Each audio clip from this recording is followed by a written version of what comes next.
दोस्तों, starlight classes exam history channel में आपका स्वागत है। यहाँ पर हम आपको यूपी टेट एग्ज़ाम 2023 के लिए गणित पेपर 2 से संबंधित ये हमारा क्लास सेकंड है। आज का हमारा टॉपिक है यूपी टेट एग्ज़ाम 2013 के गणित पेपर 2 से संबंधित महत्वपूर्ण प्रश्नों पर हम चर्चा करेंगे। चलिए स्टार्ट करते हैं क्वेश्चन नंबर 1 से। पहला क्वेश्चन हमारे पास क्या दिया हुआ? पहला क्वेश्चन है, यदि x plus y plus z की वैल्यू हमें क्या दिखा रखी है? 4 दिखा रखी है, और x square plus y square plus z square की वैल्यू 6 दिखा रखी है, और x की पावर -1 प्लस वाई की पावर -1 प्लस z की पावर -1 इक्वल टू 1 हो, जहाँ x, y और z में से कोई भी शून्य नहीं है। क्लियर? तो x, y, z का मान क्या होगा? ये पूछा गया था यूपी टेट एग्ज़ाम इन जून 2013 में क्वेश्चन पूछा गया था। आंसर थे 1, 2, 4 और 5। ये हमें कुछ आंसर दिखा रखे। देखिए जो गिवन है उसे नोट कर लेते हैं। क्या गिवन है? x plus y plus z की वैल्यू कितनी है? 4 है। और क्या गिवन है? X square plus y square plus z square is equal to क्या दिया? 6 दिया हुआ। x की पावर -1 प्लस वाई की पावर -1 प्लस z की पावर -1 का वैल्यू क्या दिया हुआ? 1 दिया हुआ। इसे आप ऐसा भी लिख सकते हैं 1/x plus 1/y plus 1/z, जो कि 1 बन जाएगा। क्लियर? आप यहाँ पे इसका क्या करेंगे? एलसीएम ले लेंगे। क्या बन गया? x कटा तो क्या बन गया? yz बन गया, प्लस y से कटा y वैल्यू तो क्या बन जाएगा? इट मीन्स इसे zx लिख देंगे, प्लस z से z कटा तो ये क्या बन जाएगा? xy बन जाएगा, इज इक्वल टू 1 बन जाएगा। इसे ऐसा लिख लीजिए xy plus yz plus zx is equal to बन गया, क्रॉस मल्टीप्लाई कर दिया, xy z की वैल्यू बन जाती है। क्लियर हुआ? यहाँ तक ये वैल्यू हमें प्राप्त हो गई।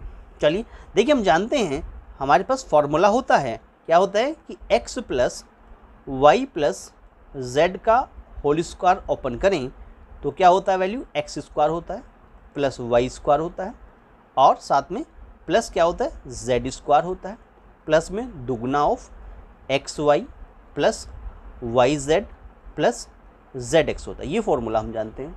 वैल्यू जो गिवन है क्वेश्चन में, जैसे ये 4 गिवन है तो यहाँ पर क्या रख देंगे? 4 का स्क्वायर कर देंगे, plus x square plus y square plus z square की वैल्यू गिवन है 6, तो यहाँ पर 6 रख दीजिए, प्लस दुगना ऑफ ये value x y y z z x क्या बन गई हमारे पास में? एक्स वाई जेड बन गई, तो यहाँ पर एक्स वाई जेड लिख देंगे। ये क्या बन गया? 16 बन जाएगा, इज इक्वल टू 6 प्लस दुगना ऑफ एक्स वाई जेड में कन्वर्ट हो जाएगा। इधर ले जाइए, 16 में से 6 माइनस हो जाएगा, और इज इक्वल टू दुगना ऑफ एक्स वाई जेड बन जाएगा। तो ये वैल्यू 10 में कन्वर्ट हो गई, 10 बन गई। वैल्यू कितनी बन गई? 10 10 बन गई, दुगना ऑफ एक्स वाई जेड। हमें तो क्या निकालना था? एक्स वाई जेड की वैल्यू निकालनी थी, तो एक्स वाई जेड क्या हो गया? 10/2 बन गया। 2 से इसको 5 टर्म कैंसिल कर दीजिए, तो एक्स वाई जेड की वैल्यू हो गई 5। इस प्रकार से आपका आंसर बन जाता है, कितना बन गया? 5 आंसर हो गया। क्लियर? तो ये हमारा D part is your right answer बन जाता है। चलिए क्वेश्चन नंबर 2 में चलते हैं। क्वेश्चन 2 क्या दिया हुआ? एक कक्षा में 75% विद्यार्थी अंग्रेजी में, 60% विद्यार्थी गणित में क्या होते हैं? उत्तीर्ण होते हैं, और 20% विद्यार्थी दोनों विषयों में अनुत्तीर्ण हो जाते हैं। ये उत्तीर्ण होते हैं, ये अनुत्तीर्ण हो जाते हैं, 20%। उत्तीर्ण विद्यार्थियों का प्रतिशत निकालिए। ये क्वेश्चन भी जून 2013 में आया हुआ यूपी टेट के। आंसर थे 55%, 65% या 67.5% या 68.2%। ये कुछ हमें आंसर दिखा रखे थे। चलिएगा सबसे पहले देखते हैं कि अंग्रेजी में अनुत्तीर्ण विद्यार्थी कितने हैं। तो अंग्रेजी में अनुत्तीर्ण वैल्यू निकाल लेते हैं। अंग्रेजी में अनुत्तीर्ण कितने हैं इसको देख लेते हैं। अनुत्तीर्ण विद्यार्थी कितने हैं हमारे पास में? तो अनुत्तीर्ण हमारे पास में विद्यार्थी कितने हैं? तो अनुत्तीर्ण विद्यार्थी जो हमारे पास में हैं वो कितने हैं उसको देख लेते हैं। देखो कितना बनेगा, वैल्यू बन जाएगी कि आप 100 में से माइनस कर देंगे। इसको आप क्या कर लें? इसको R1 लेट कर लेते हैं हम, और ये वैल्यू बन जाएगी, इट मीन्स 100 माइनस कितना बन जाएगा? 100 माइनस 75 कर देंगे तो ये कितना निकल के आ जाएगा, ये निकल आएगा 25% ऐसे हैं जो अंग्रेजी में अनुत्तीर्ण हो गए, क्योंकि 75% जो है वो उत्तीर्ण हुए, तो अनुत्तीर्ण वैल्यू निकालनी हमने, वो 25% आ गए। अब ऐसे ही हम क्या करते हैं, इट मीन्स गणित में, किसमें, गणित में अनुत्तीर्ण विद्यार्थी निकालते हैं। गणित में अनुत्तीर्ण विद्यार्थी कितने होंगे उसको देख लेते हैं। तो गणित में अनुत्तीर्ण विद्यार्थी, जिसको आप क्या कर देंगे, R2 मान लेंगे, R2 मान लेंगे, और वो क्या हो जाएगा, 100 में से क्या कर देंगे, 60 माइनस कर देंगे, तो ये निकल आएंगे 40%। अब यहाँ दिया 20% दिया हुआ है, दोनों विषयों में अनुत्तीर्ण, दोनों विषयों में अनुत्तीर्ण, दोनों विषयों में अनुत्तीर्ण दिखा रखे हैं। दोनों विषयों में जो अनुत्तीर्ण विद्यार्थी हैं वो हमें क्वेश्चन में दिखा रखे हैं। वो कितने हैं हमारे पास में, वो हमारे पास, उसको हम क्या मान लेते हैं, R3 मान लेते हैं, और वो हमारे कितने हैं, 20% है। चलिएगा, अच्छा हमें उत्तीर्ण विद्यार्थियों का प्रतिशत निकालना है, तो हमें यहाँ निकालना है उत्तीर्ण विद्यार्थियों का प्रतिशत। तो हमें उत्तीर्ण विद्यार्थियों का प्रतिशत निकालना है। तो जब हम प्रतिशत निकालेंगे तो ये फॉर्मूला यूज़ करेंगे, इज इक्वल टू 100 माइनस क्या कर देंगे, R1 प्लस R2 को तो जोड़ देंगे, R1 प्लस R2 को तो जोड़ देंगे, इसमें से R3 माइनस कर देंगे, इतने % वैल्यू निकल के आ जाएगी। तो देखिए 100 माइनस करेंगे, R1 की वैल्यू जो है वो 25 है, प्लस R2 की वैल्यू कितनी है, 40 है, R3 की वैल्यू कितनी है, 20 है, ठीक है। इतने % वैल्यू निकलेगी, तो क्या कर देंगे, 100 माइनस कर देंगे। देखिए तो 65 हो गया, 20 माइनस हुआ तो कितना आ गया, 45 रह गया, ठीक है।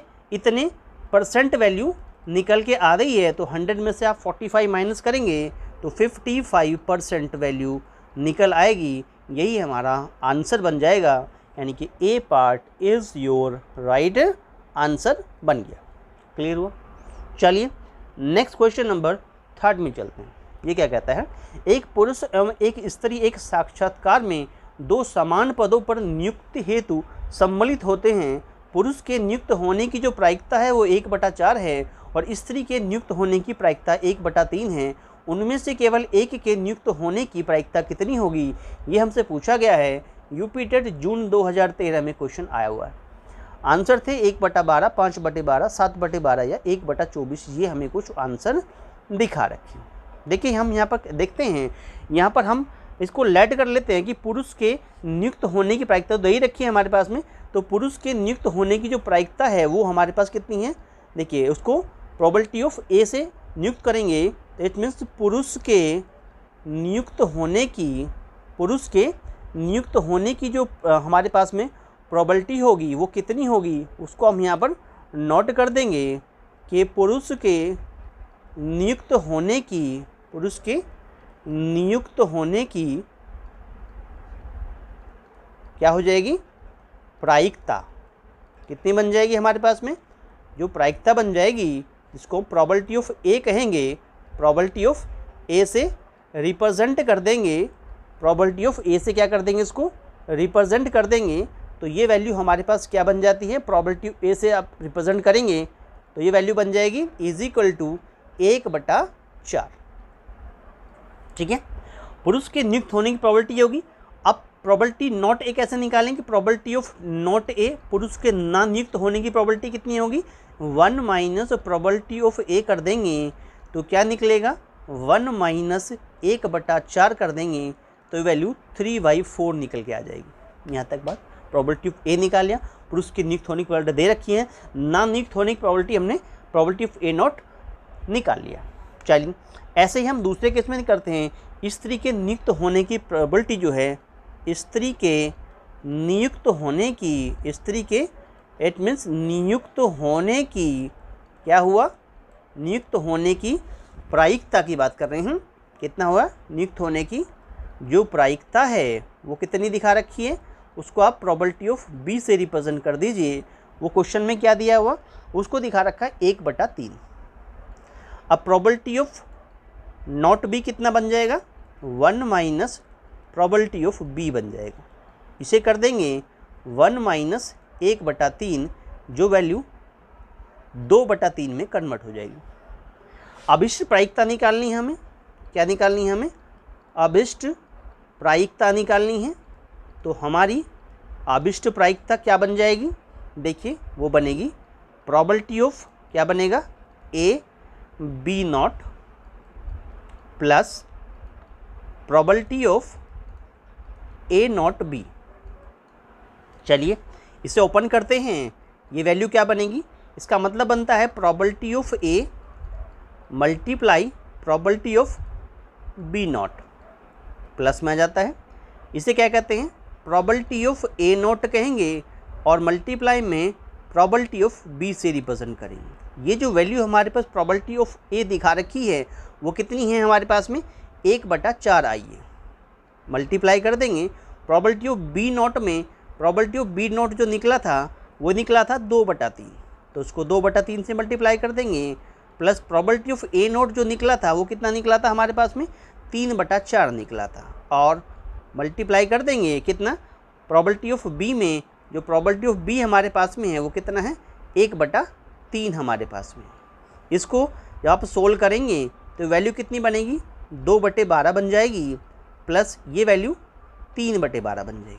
एलसीएम के रूप में अगर आप लेंगे तो एलसीएम इसका 12 आ जाएगा और 2 + 3 ऊपर प्लस हो जाएगा, दोनों को जोड़ देंगे वैल्यू कितनी बन जाएगी, 5/12, 5/12 जो है ये हमारा फाइनल आंसर बन जाता है। इस प्रकार से ये क्वेश्चन सोल्व हो गया है, B part is your right answer बन जाता है। बहुत ही प्यारा क्वेश्चन था, बहुत ही बढ़िया क्वेश्चन था।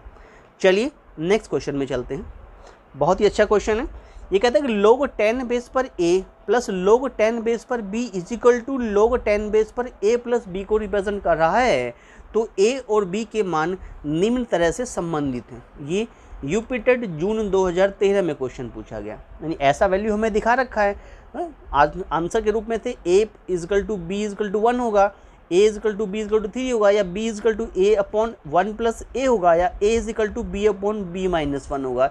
ये कुछ हमें आंसर दिखा रखे, क्या गिवन से लिख लेते हैं, log 10 बेस पर a plus of log 10 base पर b is equal to represent कर रहा है, इट मीन्स log 10 बेस पर a प्लस b को, ऐसा क्वेश्चन में गिवन है, दिया हुआ। चलिए इसे क्या लिख सकते हैं, इसे लिख सकते हैं log 10 बेस पर, इसे a b लिख सकते हैं, ठीक है, इज इक्वल टू में log 10 बेस पर क्या बन गया, a प्लस b में कन्वर्ट हो गया, ऐसा क्वेश्चन में बन गया। चलिएगा इसका मतलब यहाँ से क्या बन गया, log से log कैंसिल, तो a b is equal to क्या बन गया, सीधा a प्लस b आ गया। इस प्रकार से हमारी वैल्यू बन जाती है।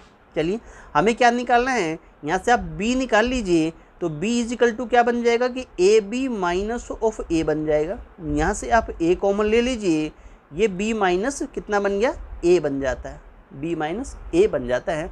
तो कुछ कहता है a और b के मान निम्न तरह से संबंधित है। किस तरह से संबंधित हैं a और b के मान, तो हम यहाँ से निकालते हैं कि a is equal to, answer बन गया हमारे पास, यहाँ से अपने कॉमन ले लिया, हाँ कॉमन ले लिया, तो ये हमारे पास 1 हो जाएगा, ये a नहीं देगा, ये 1 हो जाएगा हमारे पास, कॉमन ले लिया हमने, तो कॉमन लेने के बाद ये वैल्यू कितनी बन जाएगी, 1 में कन्वर्ट हो जाएगी। क्लियर, तो a इज इक्वल टू निकालेंगे तो b/b-1 में कन्वर्ट हो गई वैल्यू। क्लियर, और यही हमारा क्या बन गया, यही आंसर बन गया। तो कौन सा वैल्यू, डी पार्ट हमारा एक राइट आंसर बन जाता है, D part is your right answer. Clear, चलिए नेक्स्ट क्वेश्चन में चलते हैं। बहुत ही अच्छा प्यारा क्वेश्चन में दिखा रखा है। ये कहता है निम्न पाई चार्ट एक व्यक्ति के खर्चों को प्रदर्शित करता है। क्या करता है, व्यक्ति के खर्चों को प्रदर्शित करता है। उसकी कुल आमदनी जो है वो ₹28,000 है, यदि वह रुपीज़ कितना 4,900 बचत करता है। क्या करता है, इट मीन्स बचत करता है। क्या करता है क्वेश्चन में, इट मीन्स बचत करता है, तो x का मान क्या होगा। देखिएगा बचत का प्रतिशत यहाँ पर दिखा रखा x%, और ये पूरा जो गोला होता है 360 डिग्री का होता है। इट मीन्स 360 में से x जो है वो बचत परसेंट, यानी बचत को रिप्रेजेंट कर रहा है। ये अन्य दवाइयाँ, ये भोजन जो है 135%, ऐसा कुछ दिखा रखा है क्वेश्चन में। चलिए ये कितना है 136%, ये आंसर दिया था 136 डिग्री सॉरी है, और बी पार्ट था 126 डिग्री, सी पार्ट था 63 डिग्री और डी पार्ट था 45 डिग्री। ये हमें कुछ आंसर दिखा रखे थे। देखिएगा हमारे पास में क्वेश्चन में क्या दिया है, कुल आमदनी कितनी है उसे लिख लेते हैं। जो कुल आमदनी व्यक्ति की है, कुल जो आमदनी हमारे पास दिखा रखी है वो इजिकल टू कितनी है, वो हमें दिखा रखी है कि रुपीज़ कितनी है हमारे पास में 28,000। ये कुल आमदनी हमें क्वेश्चन में दिखा रखी है। अब बचत का जो वैसे वैल्यू हमारे पास दिखा रखा है वो कितना है x डिग्री, यहाँ रिप्रेजेंट किया है x डिग्री मान लिया, ठीक है। तो क्वेश्चन में क्या बचत कितना हुआ, इट मीन 4,900। तो मान लिया हमारे पास में जो x डिग्री है वो इजिकल टू क्या बन गया, इट मीन्स रुपीज़ क्या कितना बन गया, दैट इज़ 4,900 में कन्वर्ट हो गया, ठीक है।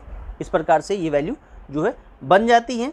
चलिए अब क्वेश्चन क्या कहता है कि ये 4,900 है पाई, इससे वैल्यू के आधार पे हम देखें, इस चार्ट के आधार पे देखें तो जो बचत वैल्यू है, बचत को कैसे निकालेंगे। देखो बचत क्या है कि x बटे 360 मल्टीप्लाई बाई कितना 28,000 कर दें तो हमारे पास ये जो हमें बचत दिखा रखी है, बचत का जो वैल्यू है वो निकल आएगा।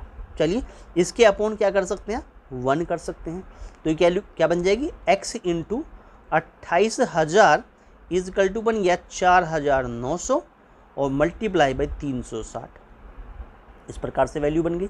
चलिए क्या करते हैं, x की वैल्यू निकाल लेते हैं। कितना बन गया, 4,900 मल्टीप्लाई बाई 360 डिवाइड बाई कितना हो गया 28,000।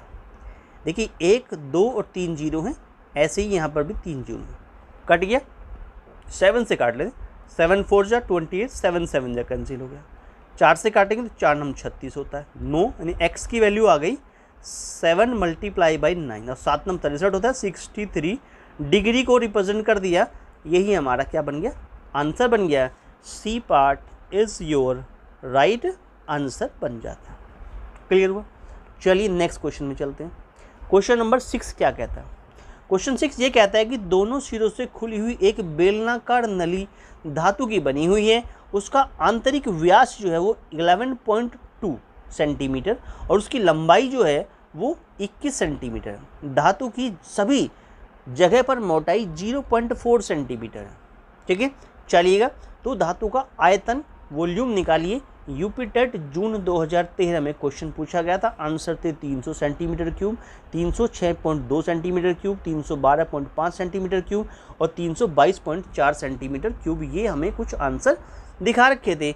इस प्रकार से ये नली दिखा रखी है, धातु की बनी हुई, आंतरिक व्यास की बात कर रहा है, अंदर के व्यास की बात कर रहा है, यानी यहाँ से लेके यहाँ तक की बात कर रहा है, आंतरिक व्यास की बात कर रहा है। वो कितना है, 11.2 सेंटीमीटर हमारे पास दिखा रखा है, ठीक है।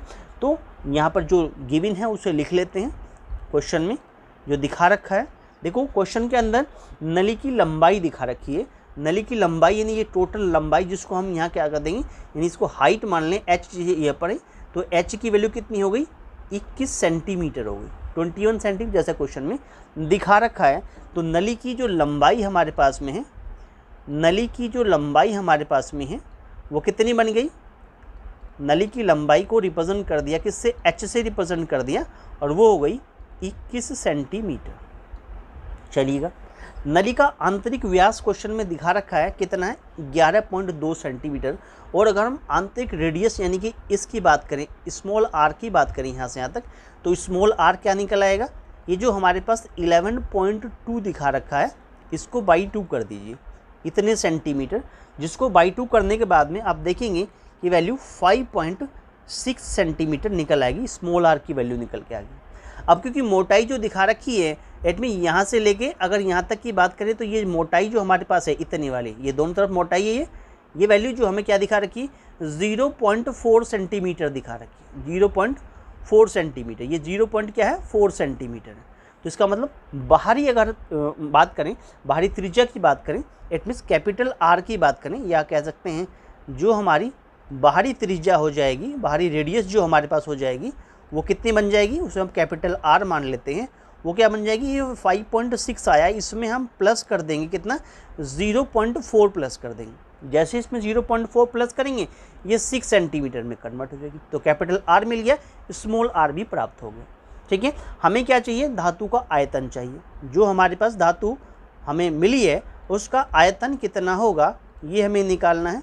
तो क्या कर देंगे, बाहरी वॉल्यूम माइनस अंदर का वॉल्यूम कर देंगे, यानी pi capital r square h minus pi small r square h कर देंगे। यहाँ पर आप क्या देखेंगे कि पाई और एच कॉमन आ जाएगा, r square minus small r square अंदर बच जाएगा। चलिएगा, इस प्रकार से ये वैल्यू हमें क्या प्राप्त हो जाती है। अब देखते हैं पाई की वैल्यू कितनी है हमारे पास, 22/7 होती है। एच की वैल्यू हमारे पास जो है कितनी है, एच की वैल्यू हमारे पास कितनी, 21 है हमारे पास में। आर की वैल्यू देखें तो आर कैपिटल आर की बात करें तो 6 का स्क्वायर हो जाता है, माइनस स्मॉल आर की बात करें तो 5.6 का स्क्वायर हो जाता है। इस प्रकार से हमें ये वैल्यू प्राप्त हो जाती है। ये 36 होता है और ये वैल्यू हमारे पास क्या बन जाएगी, इसको सोल्व कर लेंगे, 7 × 21 होता है और 22 तो कितना 66 होता है। ठीक है, अंदर से क्या आ गया, ये तो 36 आ गया, माइनस 5.6 का 2 बार मल्टीप्लाई करेंगे तो ये 31.36 निकल आएगा। इसमें से इसे माइनस कर दीजिए, 66 मल्टीप्लाई बाई कितना 36 में से 31.36 माइनस कर दिया आपने। ठीक है, तो वैल्यू बन जाएगा 4.64 प्राप्त हो जाएगा। इसे आप जब मल्टीप्लाई करेंगे तो आंसर बन जाएगा 306.2, अप्रॉक्सीमेट आंसर आ गया। इतने सेंटीमीटर क्यूब जो है वो आपका आंसर बन जाएगा, 306.2 सेंटीमीटर क्यूब। ये वैल्यू आपका यानी B part is your right answer बन जाता है। चलिए नेक्स्ट क्वेश्चन में चलते हैं। क्वेश्चन नंबर 7 क्या कहता है, देखिए क्वेश्चन नंबर 7 क्या कहता है, यदि x को 22 की पावर 3 प्लस 144 की पावर 3 माइनस 166 की पावर 3 हो तो x अवश्य विभाज्य होगा कि या विभाज्य है, किससे विभाज्य है ये हमें यहाँ पर बताना है। ये भी यूपी टेट इट मीन्स जून 2013 में क्वेश्चन हमसे पूछा गया था। चलिएगा, देखिए क्या है, ये कहता है कि 7 और 12 दोनों से, 11 और 13 दोनों से, 11 और 23 दोनों से, या 12 और 83 दोनों से, ऐसा कुछ हमें आंसर दिखा रखे थे। क्वेश्चन नंबर 7 हमारे पास में है।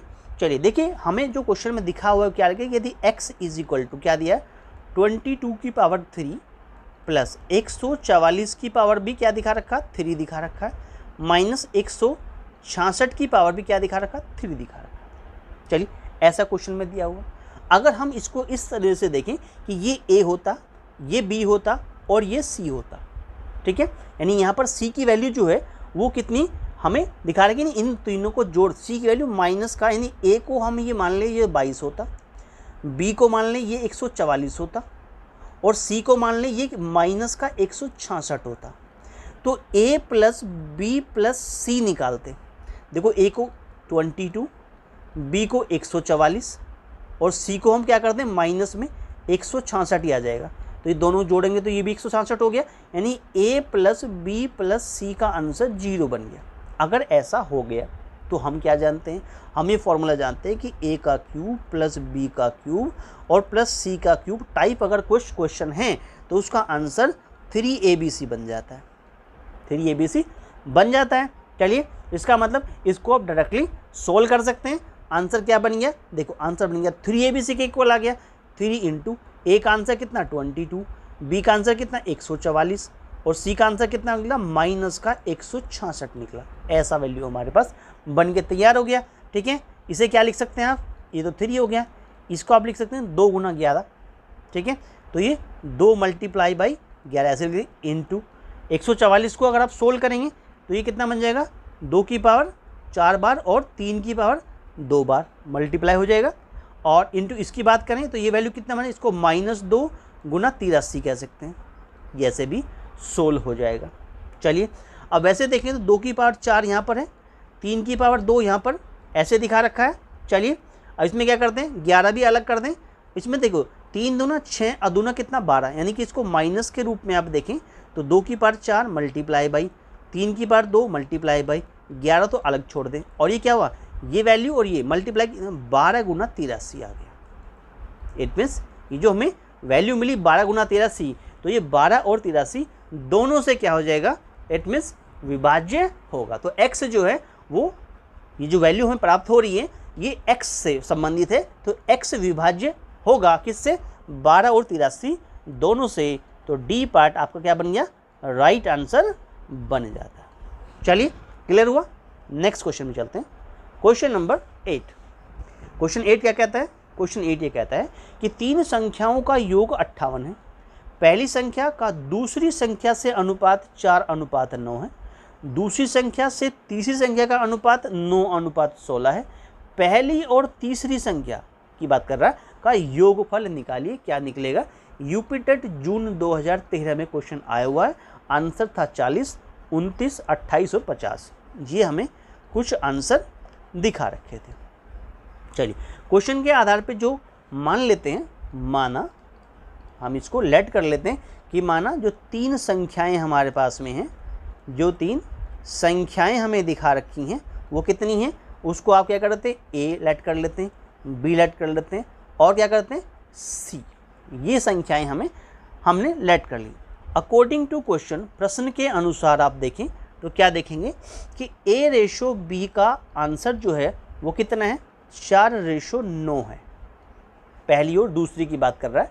इसी प्रकार दूसरी तीसरी की बात करेगा तो दूसरी मतलब B/C की अगर बात करें तो इसका वैल्यू कितना निकला, 9:16 है। इस प्रकार से अगर हम इसको अकॉर्डिंग ABC का तीनों का अनुपात लें तो अनुपात लेने के लिए हम क्या करते हैं, देखिए कितना हो जाएगा, ये वैल्यू कितनी बन जाएगी, देखो ये 36 रेशो कितनी हो जाएगी, 981 बन जाएगी और रेशो कितना बन जाएगा, 144 बन जाएगा। इसको और सोल्व कर लें तो ये वैल्यू किस में कन्वर्ट हो जाएगी, 4:9:16 में कन्वर्ट हो जाएगी। तो ABC का वैल्यू हमें निकल के आ गया। ABC का वैल्यू कितना निकल गया, 4 इट मीन्स 9 कितना हो गया, 16 निकल के आ गया। इट मीन्स तीनों संख्याओं का योग तो 58 है। क्वेश्चन में तीनों संख्याओं का योग तो 58 है, तो लेट कर लेते हैं। तो A कितना बन गया, A तो बन गया 4x, B कितना बन गया, B बन गया 9x और C कितना बन गया, वो बन गया 16x। इन सब को जोड़ दें, किसके इक्वल आ गया, क्वेश्चन के according A plus, according to question क्या कहता है, A plus B plus C तो कितना 58 है, 58 दिखा रखा है। चलिए तो कितने, A को 4x, B को कितना बन गया 9x और C कितना बन गया, C बन गया हमारे पास कितना, इट मीन्स 16x बन गया। तो ये वैल्यू किसकी इक्वल आ गई, ये 58 की इक्वल आ गई। इनको ऐड कर लें, 9 4 13 और 16 ऐड करेंगे तो 29 बन गया। इतने x बराबर 58 निकल के आ गया। x की वैल्यू निकालेंगे तो 58/29 बन जाएगी और 29 दूनी 58 होता है। तो x की वैल्यू कितनी आ गई, x की वैल्यू 2 आ गई। यहाँ तक आप समझ में आ गया होगा। चलिएगा पहली संख्या की बात करते हैं। अगर हम पहली संख्या की बात करें तो पहली संख्या कितनी है हमारे पास में, पहली संख्या हमारे पास है 4x, यानी कि 2 गुना क्या कर दीजिए, 4 गुना 2 कर देंगे, 4 गुना क्या कर देंगे 2 कर देंगे, वो तो 8 निकल गया। हमें पहली और तीसरी की बात करनी थी, ठीक है। तो तीसरी संख्या क्या निकल गई, अगर हम तीसरी संख्या को देखें तो तीसरी संख्या निकल के आ गई, कितनी है तीसरी संख्या कितनी है, 16x है, 16x दिखा रखी है। तो क्या कर देंगे, x की मल्टीप्लाई कर देंगे 16 में, 16 गुना 2 कर देंगे, तो आंसर कितना निकल गया 32 निकल। हमें क्या निकालना, उनका योग निकालना है। तो योगफल कितना बन गया, योगफल क्या बन गया, पहली और तीसरी का योगफल क्या बन गया, 8 में 32 जोड़ दिया हमने, योगफल बन गया 40 और यही हमारा फाइनल आंसर बन जाता है। यानी a part is your right answer. दोस्तों वीडियो अच्छा लग रहा हो तो वीडियो को हमारे पास में लाइक ज़रूर करें, अपने दोस्तों में शेयर ज़रूर करें और starlight classes exam study channel को मेरे प्यारे दोस्तों सब्सक्राइब ज़रूर कर लें। चलिए नेक्स्ट क्वेश्चन में चलते हैं। Question number 9, 8.9 multiply 8.9 multiply 8.9 minus 3.7 3.7 3.7 upon में था 8.9 मल्टीप्लाई 8.9, प्लस में था 8.9 मल्टीप्लाई 3.7 और प्लस में था 3.7 मल्टीप्लाई 3.7 के बराबर है। ये भी यूपीटेट जून 2013 में क्वेश्चन पूछा गया था। आंसर ग्रुप में 1 था, 5.2, 12.6 या 8.9 मल्टीप्लाई 3.7, ये कुछ हमें आंसर दिखा रखे थे। देखिए क्वेश्चन के अकॉर्डिंग देखें तो क्वेश्चन में हमारे पास में ये 3 बार दिया हुआ, ये 3 बार 8.9 को 3 बार दिखा रखा। तो इसको आप लिख सकते हैं कितना 8.9 की पावर 3 माइनस ये 3.7 की पावर कितना 3 बन जाएगा। अपॉन में आप देखें जो वैल्यू लिखा हुआ है इट मीन्स 8.9 का ये क्या बन जाएगा स्क्वायर बन जाएगा। और प्लस में कितना हो गया ये ऐसे रहने दे 8.9 मल्टीप्लाई 3.7 ये तो ऐसे रहेगा 3.7 प्लस में कितना आ गया 3.7 का ये भी क्या बन गया स्क्वायर बन गया। ऐसा क्वेश्चन में हमें दिखा रखा है। चलिए हम जो फॉर्मूला जानते हैं क्वेश्चन में यहाँ पर आप ये लेट कर लें। अगर यहाँ लेट कर लें कि a की वैल्यू क्या बन गई 8.9 और b की वैल्यू हम 3.7 बता दें इस प्रकार से, तो हम फॉर्मूला जानते हैं a का क्यूब माइनस b का क्यूब इजिकल टू क्या होता है a माइनस b, और साथ में क्या होता है a का स्क्वायर होता है प्लस b का स्क्वायर होता है प्लस का ab होता है। इस फॉर्मूले का यूज करते हैं तो ये ऊपर वाली वैल्यू कैसे ओपन हो जाएगी खुल जाएगी, ये खुल जाएगी ऐसे कि 8.9 माइनस 3.7 और क्या खुलेगा a का स्क्वायर मतलब 8.9 का स्क्वायर प्लस b का स्क्वायर मतलब 3.7 का स्क्वायर और प्लस 8.9 मल्टीप्लाई बाई 3.7 ये ओपन हो गया हमारे पास में। अपॉन में चलिएगा, अपॉन में क्या है कि 8.9 का स्क्वायर, ठीक है, प्लस में जो दिखा रखा है उसे ऐसे लिख लेते हैं, ये अभी थोड़ी देर में कैंसिल हो जाएगा। और मल्टीप्लाई प्लस में आ गया हमारे पास में कितना बन गया, प्लस में आ गया हमारे पास 3.7 का क्या कर देंगे 3.7 का स्क्वायर यहाँ पर आ जाएगा। तो ये हमारा 3.7 का क्या होगा स्क्वायर हो जाता है। देखो ये वैल्यू हमारे पास जो दिखा रखी है ये पूरी की पूरी इस वैल्यू से कैंसिल हो गई। तो क्या बचा आंसर में 8.9 माइनस में 3.7 ये वैल्यू बचा हमारे पास। 8.9 माइनस 3.7 कर देते तो 5.2 प्राप्त हो जाता है। यही आपका क्या बन गया फाइनल आंसर बन जाता है। 5.2 इज़ योर राइट आंसर। चलिए नेक्स्ट क्वेश्चन में चलते हैं। क्वेश्चन नंबर 10, क्वेश्चन नंबर 10 बहुत ही बढ़िया क्वेश्चन है, बहुत ही प्यारा क्वेश्चन है अपने आप में। क्वेश्चन नंबर 10 जो है बहुत ही बढ़िया क्वेश्चन। देखिए कहते हैं 7 अंकों की पूर्ण वर्ग संख्या क्या है, ये पूछा गया था यूपी टेट जून 2013 में क्वेश्चन पूछा गया। आंसर कुछ इस प्रकार से दिखा रखे हैं। यहाँ पर हमें 7 अंकों की पूर्ण वर्ग संख्या निकालनी। देखिए अगर हमारे पास 7 अंक दें यानी कि 9 9 9 9 9 2 तो 4 1 5 और 1 6 और ये हो गया 7, ठीक है। इसके पैर बना ले, एक पैर यहाँ से बन गया, एक पैर यहाँ से, एक पैर ये रह गया अकेला एज इट इज़ 9। इसको अगर आप सोल्व करते हैं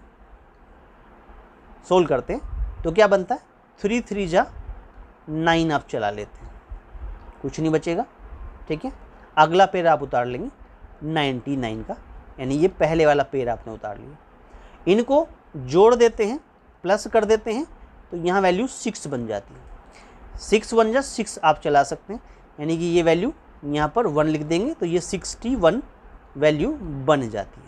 इस प्रकार से यहाँ तक वैल्यू प्राप्त हो गई। चलिएगा इसके बाद इसको माइनस करेंगे तो कितना बन जाएगा 8 बन जाएगा, यहाँ 3 बन जाएगा और फिर अगला पेयर 99 का फिर उतार लेंगे। यहाँ पर फिर 1 प्लस करते हैं, ये वैल्यू किस में कन्वर्ट हो जाती है 62 में कन्वर्ट हो जाती है, ठीक है। इसमें आप वैल्यू चला सकते हैं 6 टाइम, 6 की वैल्यू यहाँ 6 टाइम 6 36 होता है, चला सकते हैं। तो ये वैल्यू बन जाएगी 3 7 5 और 6 बन जाएगी। इसको आप सोल्व करेंगे तो आंसर क्या बनेगा आपको पास में 3 बनेगा और क्या बनेगा 4 बनेगा और क्या बनेगा 1 बनेगा, ठीक है। उसके बाद अगले वाला 99 फिर उतार लीजिए इस प्रकार से, ठीक है। इसमें आप क्या कर देते हैं, इसमें अभी जो हमने वैल्यू चलाया 6 वो हम क्या करते हैं प्लस कर देते हैं। अब ये वैल्यू क्या बन गई इट मीन्स 2 बन गई, ठीक है। उसके बाद में 2 बन गई और कितना बन गया 6 6 12 और ये वैल्यू कितनी बन जाएगी, ये तो 3 और ये 6 बन जाएगी इस प्रकार से। तो ये 632 बन जाएगा। चलिए 6 दूना 12 2 और चला सकते हैं आप इसमें, इट मीन्स यहाँ सेकेंड टाइम में दूसरी बार और चलाएंगे तो ये वैल्यू कितना प्राप्त होगा आपको 4 मिलेगा, 4 प्राप्त होगा। उसके बाद 6 मिलेगा, फिर क्या बनेगा 2 बनेगा और फिर ये 1 बनेगा। अब आप यहाँ देख रहे हैं जब यहाँ माइनस करेंगे तो ये वैल्यू कितना 5, ये भी 5, यहाँ देखेंगे तो यहाँ 7 और यहाँ देखेंगे तो यहाँ 1 प्राप्त, ये रिमाइंडर प्राप्त हो गया आपको। ये जो रिमाइंडर प्राप्त हो गया, ये ना होता तो अभिष्ट संख्या क्या होती? अभिष्ट संख्या क्या होती? अभिष्ट संख्या क्या होती? अभिष्ट संख्या होती ये जो हमने 999 लिखा है, इट मीन्स 7 अंकों की, 2 4 6 7 बार 9 लिखा है, इसमें से आप क्या करते? 1755 माइनस कर देते। जैसे आप 1755 आप इसमें से माइनस करेंगे तो आपको क्या प्राप्त होगा? 9 9 9, उसके बाद में 8 2 और 44। तो देखिएगा 3 बार 9 8 2 44 कहाँ है? सी पार्ट में बन गया, और सी पार्ट क्या हो गया? आपका राइट आंसर। तो यही क्या बन गया? आपका राइट आंसर बन जाता है। क्लियर हो? चलिए नेक्स्ट क्वेश्चन में चलते हैं। क्वेश्चन नंबर 11 की बात कर रहे हैं। क्वेश्चन 11 क्या कहता है कि एक रेलगाड़ी ए और बी दोनों स्टेशनों के बीच चलती है। जब वह ए से बी तक जाती है तो उसकी औसत चाल कितनी हो जाती है? 90 किलोमीटर प्रति घंटा। और जब वह बी से ए तक वापस आती है तो उसकी चाल 110 किलोमीटर प्रति घंटा है। संपूर्ण यात्रा में उसकी औसत चाल कितनी होगी? ये क्वेश्चन जून 2013 में यूपी टेट में पूछा गया था। हमारे पास आंसर थे 95 किलोमीटर पर आवर्स, 99 किलोमीटर पर आवर्स, 100 किलोमीटर पर आवर्स और या 102 किलोमीटर पर आवर्स। ये हमें कुछ आंसर दिखा रखे थे। देखिएगा ए से बी तक औसत चाल रेलगाड़ी की अगर हम बात करते हैं तो रेलगाड़ी की ए से बी तक जो औसत चाल है, ए से बी तक जो औसत चाल है, औसत चाल जो है उसे आप क्या करते हैं? x मान लेते हैं। वो क्या बन जाएगी? वो हो गई 90 किलोमीटर पर आवर्स, ये बन गई।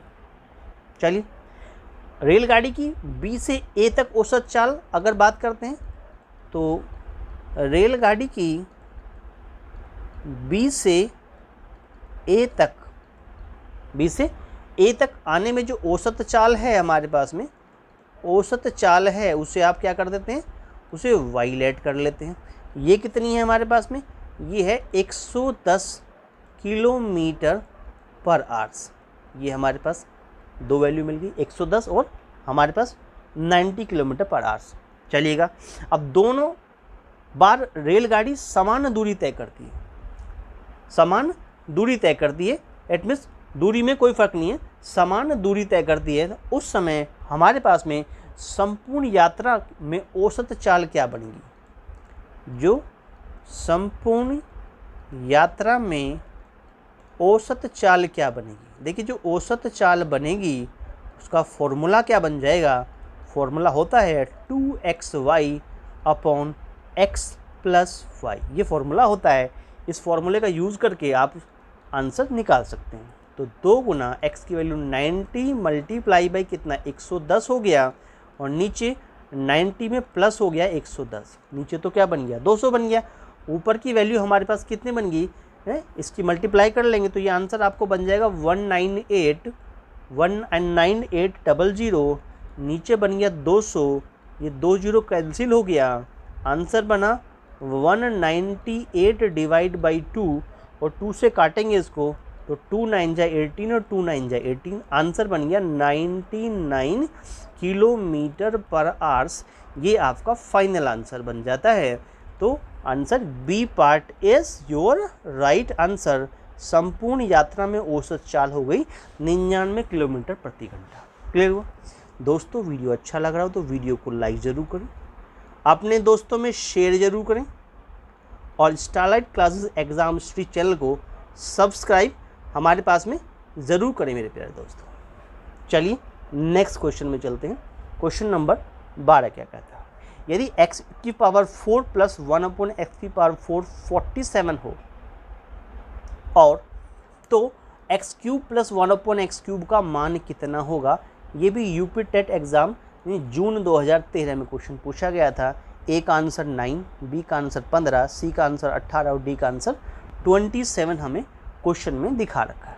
चलिए जो क्वेश्चन में गिवन है उससे पहले नोट कर लेते हैं क्या गिवन दिखा रखा है क्वेश्चन में हमारे पास में गिवन है, कितना गिवन है कि x की पावर 4 प्लस 1 अपॉन x की पावर 4 की वैल्यू 47 है।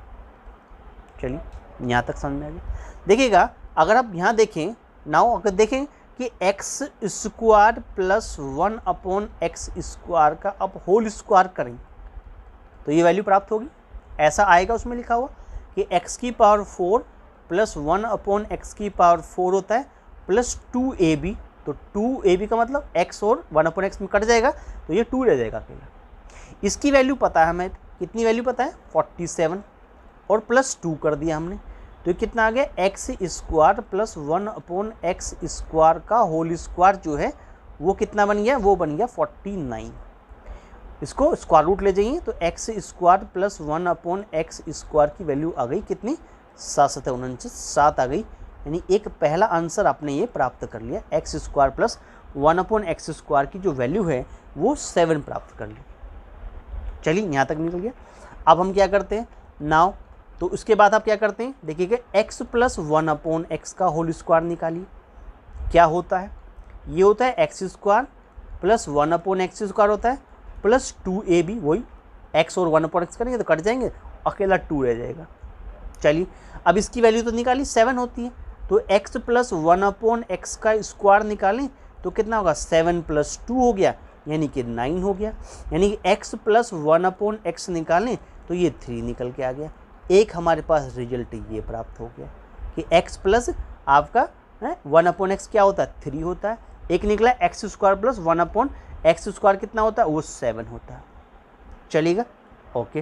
देखिए हम यहाँ पर निकालना चाहते हैं x का cube plus 1 upon x cube, x का क्यूब प्लस 1 अपॉन एक्स का क्यूब निकालना चाहते हैं। फॉर्मूला होता है x cube plus 1 upon x cube is equal to बन जाएगा कितना x plus 1 upon x, a plus b बन जाएगा और a का स्क्वायर करेंगे प्लस b का स्क्वायर यानी कि 1 अपॉन एक्स स्क्वायर और माइनस क्या बन जाएगा 1 बन जाएगा। ये फॉर्मूला होता है। इसको सॉल्व कर देंगे तो आंसर क्या x प्लस 1 अपॉन एक्स की वैल्यू बनी है 3। ठीक है, ये वैल्यू क्या बनी है 3 बनी है। अंदर क्या बना x square plus 1 upon x square की वैल्यू बनी है, यहाँ से क्या था 7 बनी है। 7 माइनस क्या कर देंगे 1 कर देंगे, क्या प्राप्त होगा 3 मल्टीप्लाई बाई 6 प्राप्त होगा और 6 की मल्टीप्लाई कर देंगे तो 18 प्राप्त हो जाएगा और यही आपका फाइनल आंसर बन जाता है। C part is your right answer. Clear हुआ। चलिए नेक्स्ट क्वेश्चन में चलते हैं। क्वेश्चन नंबर 13 क्या कहता है 13 क्वेश्चन, ये कहता है यदि x की वैल्यू 2 प्लस रूट 2 हो तो x की square plus 4 upon x square का मान क्या होगा। यूपी टेट एग्जाम इन जून 2013 में क्वेश्चन पूछा गया था। आंसर के रूप में हमें जो दिखा रखे हैं वो वैल्यू दिखा रखी है कितनी 1, 4, 12 और 16, ऐसे कुछ हमें आंसर दिए हुए थे।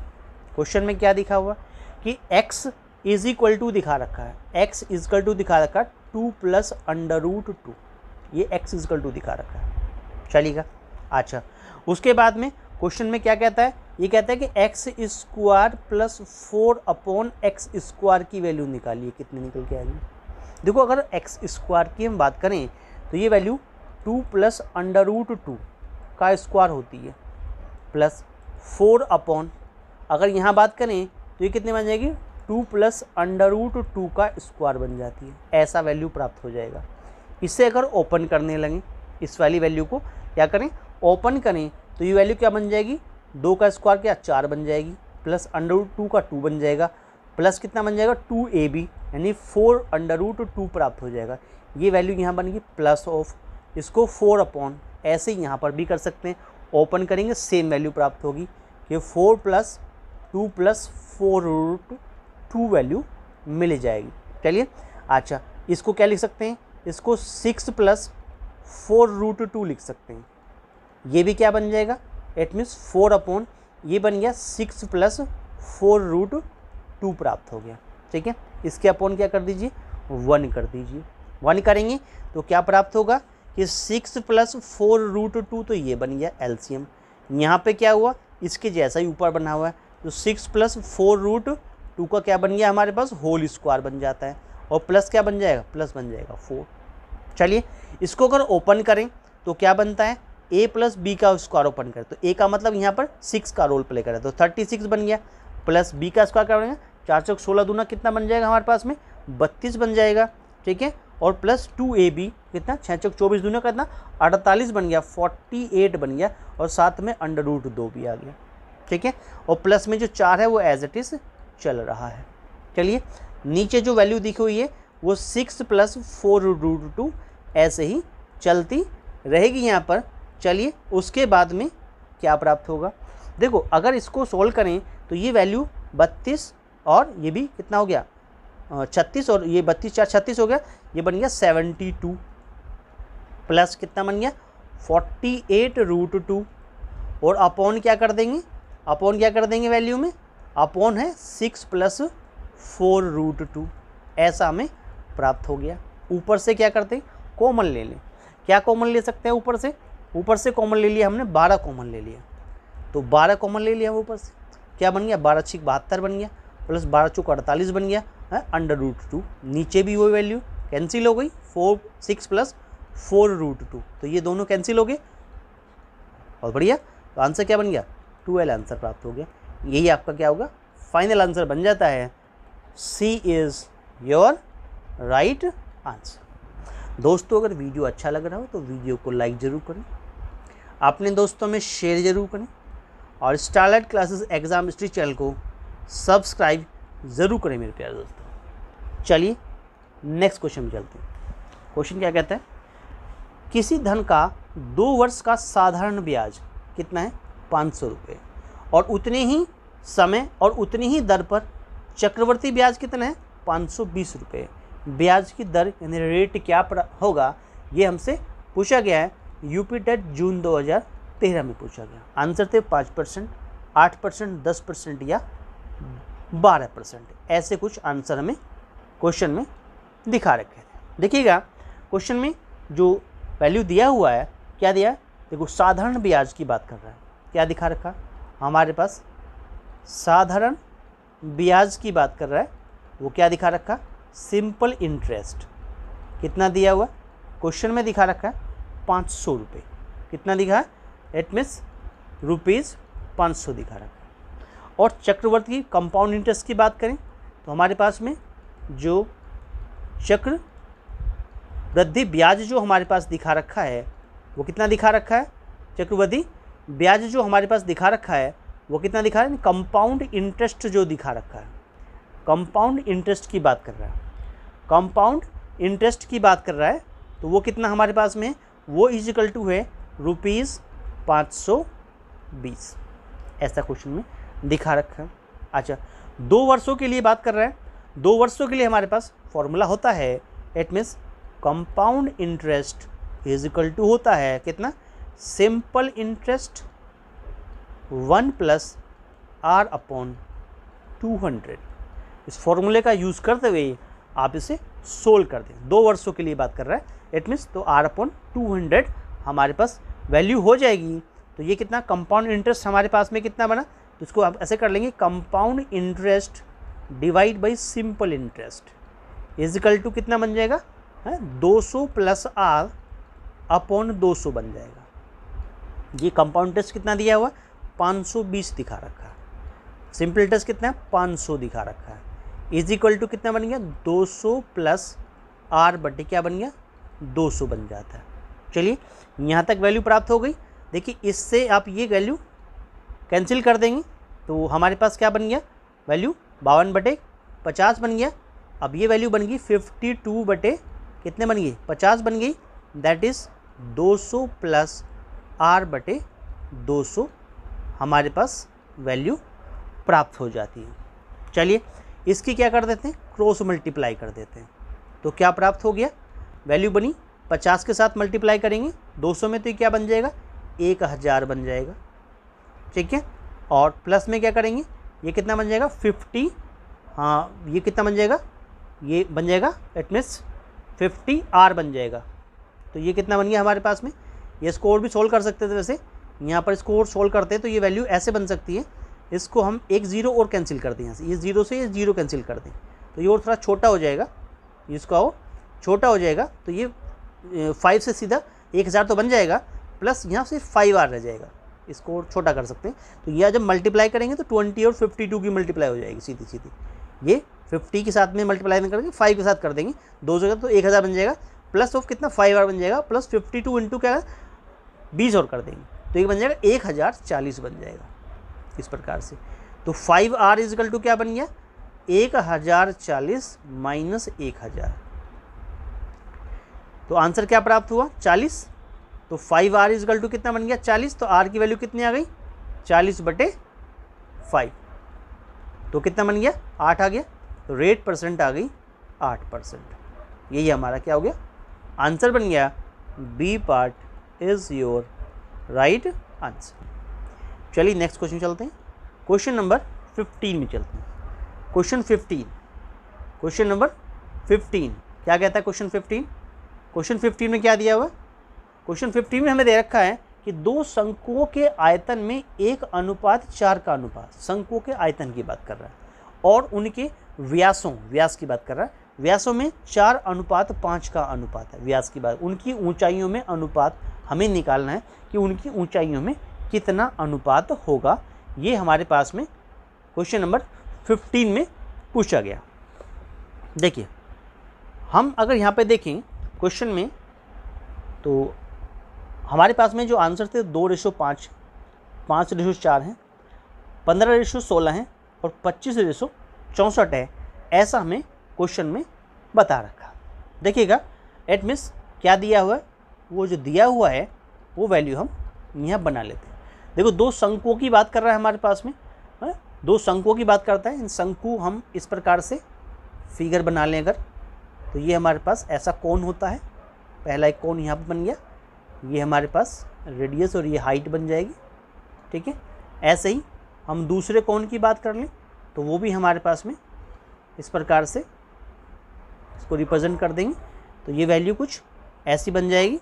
इस प्रकार से ये वैल्यू हम ऐसी बना लेंगे, तो ये आंसर हमारे पास फिगर जो है वो इस प्रकार से बन जाती है एज लाइक दिस, और ये हमारे पास में रेडियस बन गया, ये हमारी हाइट बन जाती है।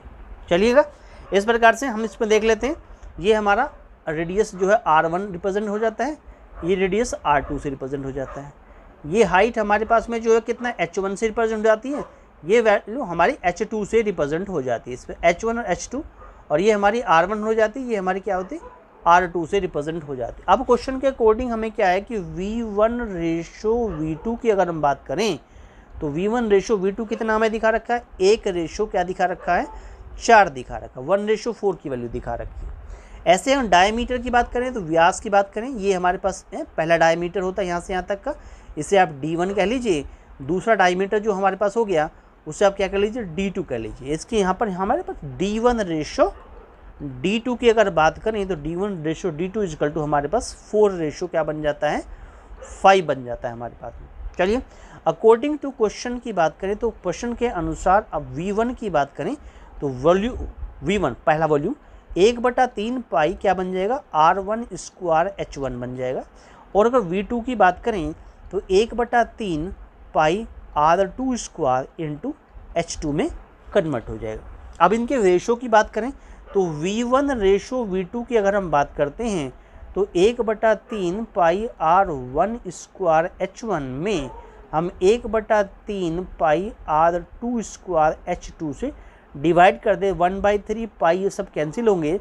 V1/V2 की अगर बात करते तो V1:V2 का रेशो है 1/4, क्वेश्चन में दिखा रखा है, ये बन गया R1:R2 का रेशो। अब देखिए यहाँ पर जो दिखा रखा है D1:D2 का रेशो 4:5 हमारे पास में है क्वेश्चन में, D1:D2 का रेशो D1:D2 जो है वो कितना है 4/5 दिखा रखा है। और D1 का मतलब ये हमारे पास क्या बन गया कि जो हमारे पास में ये डायमीटर हो गया टोटल हमारे पास में, वो ये क्या बन गया हमारे पास में, ये वैल्यू क्या R1 की बात करें तो R1 क्या है डायमीटर का आधा है, R2 क्या है D2 का आधा है हमारे पास में, तो D1 का हाफ करें D, यानी कि ये वैल्यू हम जो दिखा रखी है ऊपर नीचे हम क्या करें 2 से डिवाइड कर दें तो D1/2 कर दें, ऐसे यहाँ पे D2/2 कर दें तो ये 4/5 हमारे पास, ये क्या बन गया R1/R2 भी क्या बन गया 4/5 5 बन जाता है। इस प्रकार से हम यहाँ वैल्यू जो R1/R2 का स्क्वायर बनेगा अभी, ठीक है, वो क्या बन जाएगा वैल्यू में, इट मीन्स ये बन जाएगा R1 का स्क्वायर, यानी ये वैल्यू बन जाएगी किसकी, इट मीन्स 4 का स्क्वायर बन जाएगी, इनटू में कितना बन जाएगा H1 बन जाएगा, ये बनेगा R2 का स्क्वायर, वो बन जाएगा कितना 5 का स्क्वायर बन जाएगा, ये मल्टीप्लाई में क्या बन जाएगा H2 बन जाएगा। इस प्रकार से 1/4 जो वैल्यू है वो इज इक्वल टू कितने बनेगी 16 बन गई, और H1 बन गया, और नीचे कितना बन गया 25 बन गया, और H2 बन गया। इसको अगर सोल्व करें, क्रॉस मल्टीप्लाई ऐसे कर दें, तो ये कितना बन गया, कितना बन गया वैल्यू हमारे पास प्राप्त हो गया कि 25 हमारे पास में H2 जो है वो इज इक्वल टू 64 H1 के इक्वल आ गया। ठीक है, अब यहाँ से हमें वैल्यू H1/H2 अगर निकालना है तो H1 और H2 का जो रेशो निकालना है, तो वैल्यू कितना बन जाएगा 25/64 बन गया, यानी कि H1 और H2 का जो रेशो बन गया H1/H2 प्राप्त हो गया 25/64, और यही हमारा क्या बन गया आंसर प्राप्त हो जाता है, यानी D part is your right answer बन जाएगा। क्लियर हुआ?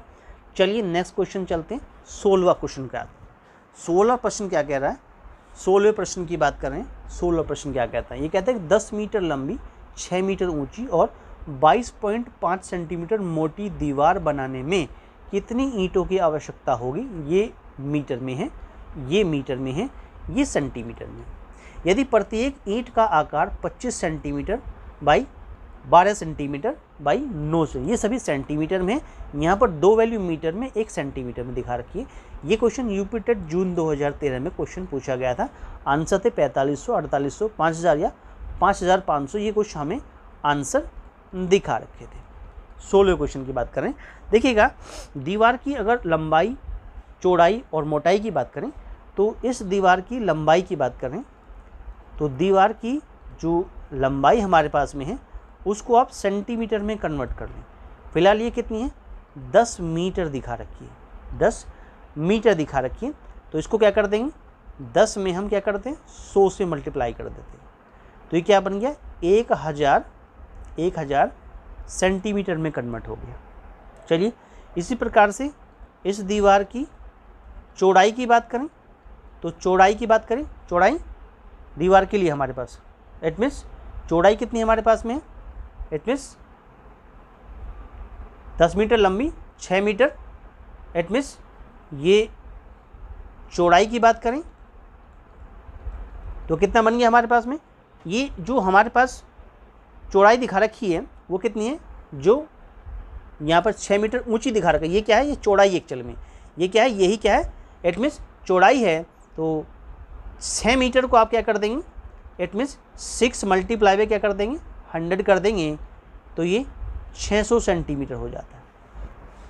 अब ये मोटाई जो दिखा रखी है हमारे पास में, और 22.2 सेंटीमीटर, इट मीन्स मोटी दीवार बनाने में, इसकी इतनी मोटाई की दीवार बनाने में हमारा मोटाई हमें सेंटीमीटर दिखा रखी है, मोटाई जो दिखा रखी है हमें कितना, जो मोटाई दिखा रखी है वो कितने दिखा रखी है, वो हमारी दिखा रखी है 22.5 सेंटीमीटर दिखा रखी है। अब हमें दीवार का आयतन निकालना आसान हो गया कि दीवार का जो आयतन बन जाएगा वो लंबाई गुना चौड़ाई गुना ऊंचाई होता है, लंबाई गुना इसमें चौड़ाई और गुना मोटाई, यानी कि जो भी मोटाई होगी उसकी मल्टीप्लाई कर देंगे, तो ये क्या बन जाएगा, ये वैल्यू प्राप्त हो जाएगी कि 1000 मल्टीप्लाई बाई कितना बन जाएगा 600 बन जाएगा, मल्टीप्लाई बाई कितना 22.5, इतने सेंटीमीटर क्यूब प्राप्त हो जाएगा। अच्छा चलिएगा, अगर एक ईंट का आयतन की बात करें, एक ईंट का आयतन, एक ईंट का आयतन की बात करें तो क्या होगा, वो होगा 25 मल्टीप्लाई बाई कितना 12 मल्टीप्लाई बाई 9, इतने सेंटीमीटर क्यूब, ये एक ईंट का आयतन निकल के आ गया। तो दीवार बनाने में लगी ईंटों की संख्या कितनी निकलेगी, तो हमारे पास दीवार बनाने में लगी ईंटों की संख्या आप निकालना चाहते हैं तो क्या करेंगे, जो दीवार का आयतन निकला उसको एक ईंट के आयतन से डिवाइड कर दीजिए। कितना निकला हमारे पास 1000 मल्टीप्लाई बाई 600 मल्टीप्लाई बाई 22.5 और डिवाइड बाई कर दीजिएगा कितना 25 और मल्टीप्लाई बाई 12 और मल्टीप्लाई बाई 9 कर दीजिएगा। इस प्रकार से ये वैल्यू जो है वो हमें प्राप्त हो जाती हैं। इसको हटा के आप नीचे 10 कर सकते हैं। ठीक है, 9 से काटेंगे तो कितना बन जाएगा हमारे पास में, 9 दूना 18 होता है, 4 22, 9 पंजे 45 होता है। चलिए 12 से काटते हैं इसको सीधा सीधा, 12 पंजा 60 होता है। ठीक है, और 25 चौका कितना होता है 100 होता है, 40 निकल के आ गया। ठीक है, इस 0 से आप 0 कैंसिल कर दीजिए तो आंसर क्या प्राप्त हो गया 40 गुना 5 और गुना 25। ठीक है, इसकी मल्टीप्लाई करेंगे तो कितना बन जाएगा हमारे पास में, कितना बन जाएगा 200 और 25 कितना बन गया, वैल्यू बन गई सीधी सीधी 5000। यही हमारा क्या बन गया, आंसर प्राप्त हो जाता है और C part is your right answer बन जाता है। दीवार बनाने में लगी ईंटों की संख्या कितनी होगी, 5000 होगी। चलिए नेक्स्ट क्वेश्चन चलते हैं। क्वेश्चन नंबर हमारे पास 17 क्या कहता है। ये कहते हैं गोले का व्यास, बहुत ही अच्छा क्वेश्चन है। एक गोले का व्यास 50√3 सेंटीमीटर है। इसके अंदर सामने वाले सबसे बड़े घन का संपूर्ण पृष्ठ क्या होगा, ऐसा क्वेश्चन पूछा गया। देखिए फिगर कुछ इस प्रकार से कि गोले का व्यास हमारे पास, यानी ये गोला है बड़े वाला बाहर, ये गोला है। ठीक है, ये हमारे पास यहाँ इसका सेंटर होगा तो ये यहाँ रेडियस होगी इस प्रकार से। इसके अंदर सामने वाले सबसे बड़े घन, अब सबसे बड़ा घन का मतलब इसका जो घन बना हुआ है उस घन का जो डायगोनल है हमारे पास, ये डायगोनल वही हमारा इस सर्किल का क्या होगा, डायामीटर होगा। ठीक है, इस प्रकार से हमारे पास में क्वेश्चन बन रहा है। तो क्वेश्चन के अकॉर्डिंग हम कुछ आंसर हमें ये दिखा रखे थे, सॉल्यूशन कैसे करेंगे। क्या कहता है क्वेश्चन में, कहते हैं गोले का व्यास दिखा रखा है। अब गोले का जो व्यास है, गोले का जो व्यास हमारे पास में है वो कितना दिया हुआ, वो दिया हुआ 50√3 सेंटीमीटर। और ये कुछ फॉर्मूले होते हैं जो हम जानते हैं। जैसे घन का संपूर्ण पृष्ठ क्षेत्रफल जो होता है वो 6 गुना भुजा घात 2 होता है, और घन का आयतन भुजा घात 3 निकालते हैं। घन की भुजा निकालने तो क्यूब रूट आयतन कर देते हैं। घन का विकर्ण जो होता है भुजा गुना √3 होता है, और घन के एक पृष्ठ का क्षेत्रफल निकालें तो भुजा घात 2 निकल के आता है। चलिएगा, अब गोले के अंदर एक घन रखा जाता है तो गोले का व्यास और घन का विकर्ण दोनों क्या होंगे, हमारे बराबर होंगे। यहाँ पे गोले का व्यास कह लीजिए या घन का विकर्ण कह लीजिए, दोनों एक जैसे होंगे। इसका मतलब प्रश्न के अनुसार गोले का जो व्यास हो गया और इजिकल टू जो घन बना है उसका जो विकर्ण हो गया, दोनों क्या होंगे, बराबर होंगे। बस इसी चीज़ को हम आंसर निकाल लेंगे इसी चीज़ से कि घन का जो विकर्ण हमें क्वेश्चन में दिखा रखा है, घन का जो विकर्ण क्वेश्चन में बन जाएगा वो कितना बन जाएगा, 50√3 बन जाएगा। इसका मतलब जो घन का विकर्ण बन जाएगा हमारे पास में वो क्या बन जाएगा, वो 50√3 बन जाएगा, क्योंकि वो तो गोले के व्यास के बराबर। यहाँ तक बात समझ। इतने सेंटीमीटर हमारा आंसर बन गया। घन का विकर्ण में कन्वर्ट हो गया गोले का व्यास। अब घन का विकर्ण क्या होता है, इट मीन ये हमने बताया घन का विकर्ण क्या होता है, भुजा √3 होता है, यानी कि √3 गुना भुजा होता है, √3 गुना भुजा होता है। ये वैल्यू 50√3 के बराबर है, 50√3 के बराबर। तो भुजा कैसे निकालेंगे, तो भुजा बराबर कितनी निकल के आ गई कि 50√3 को डिवाइड बाई √3 कर दिया आपने, तो इससे कट गया, आंसर आ गया इट मीन्स 50 सेंटीमीटर। हमें तो घन का संपूर्ण पृष्ठ चाहिए। क्या चाहिए, घन का संपूर्ण पृष्ठ चाहिए, संपूर्ण पृष्ठ चाहिए। और घन का संपूर्ण पृष्ठ का फॉर्मूला होता है 6 गुना भुजा की घात 2। 6 गुना क्या होता है, भुजा की घात क्या होता है, 2 होता है। ये हमारे पास 6 गुना भुजा की घात 2 होता है। तो 6 गुना भुजा कितनी निकली, भुजा निकली 50, 50 की पावर कितना होगा, 2 हो गया। इतने क्या बन गया, वर्ग सेंटीमीटर बन गया। इट मीन्स आंसर क्या बना कि 6 गुना 5 5 25 के आगे 2 जीरो आ गया, इतने क्या बन गया, सेंटीमीटर स्क्वायर बन गया। और 25 छिका कितना हो गया, 150 हो गया। इट मीन्स 150, तो ये बन गया और 2 जीरो और आ गए, इतने सेंटीमीटर स्क्वायर। यही आपका आंसर बन जाता है 1500 1500। B part is your right answer. Clear हुआ? चलिए नेक्स्ट क्वेश्चन में चलते हैं। 18वां क्वेश्चन क्या कहता है? 18वां क्वेश्चन ये कहता है कि 100 प्रेक्षणों का समांतर माध्य 50 ज्ञात किया गया। यदि त्रुटिवश दो वस्तुओं की 3 और 92 के स्थान पर 3 और 92 के स्थान पर 30 और 29 मानकर गणना कर दी गई तो सही समांतर माध्य क्या होगा?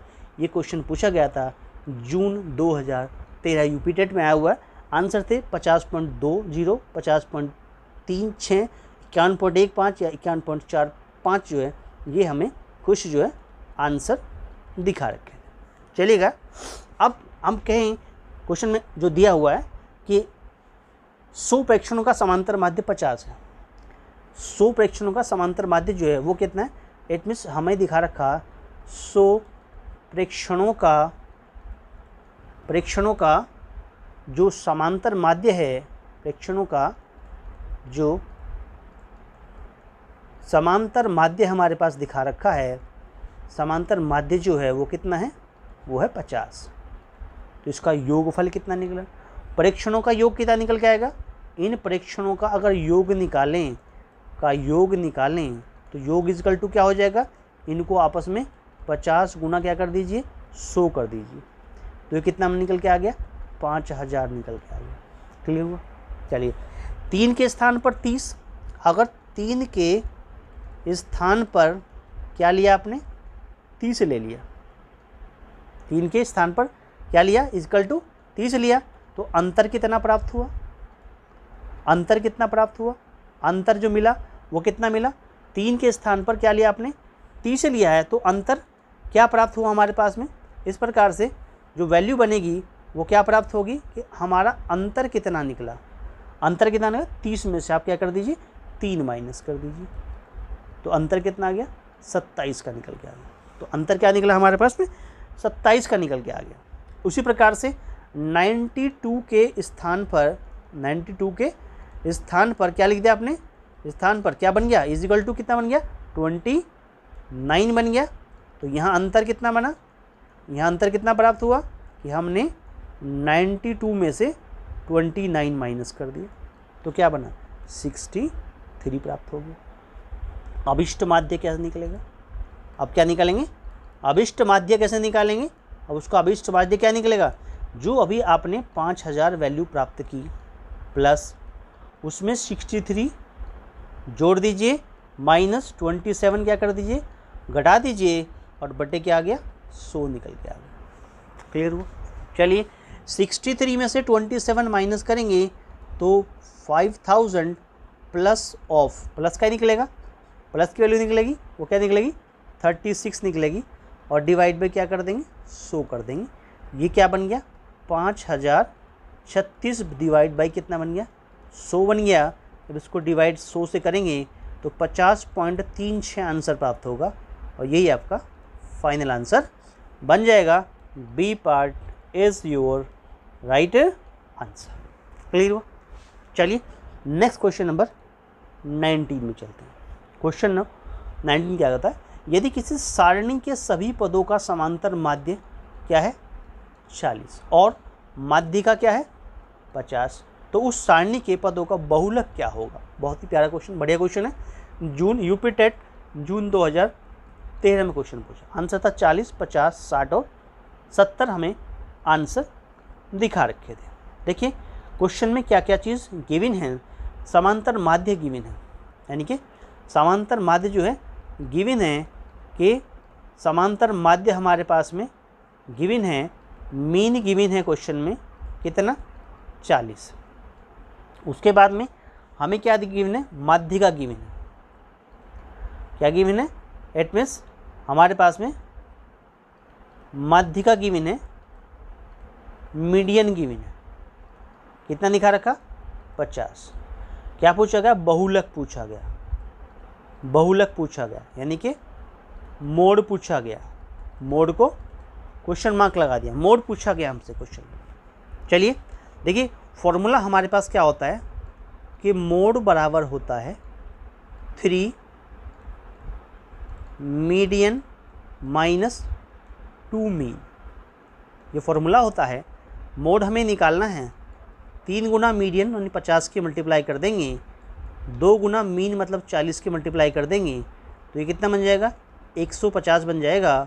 ये कितना हो गया 80 बन गया। 150 में से 80 माइनस किया आपने 70 प्राप्त हो गया।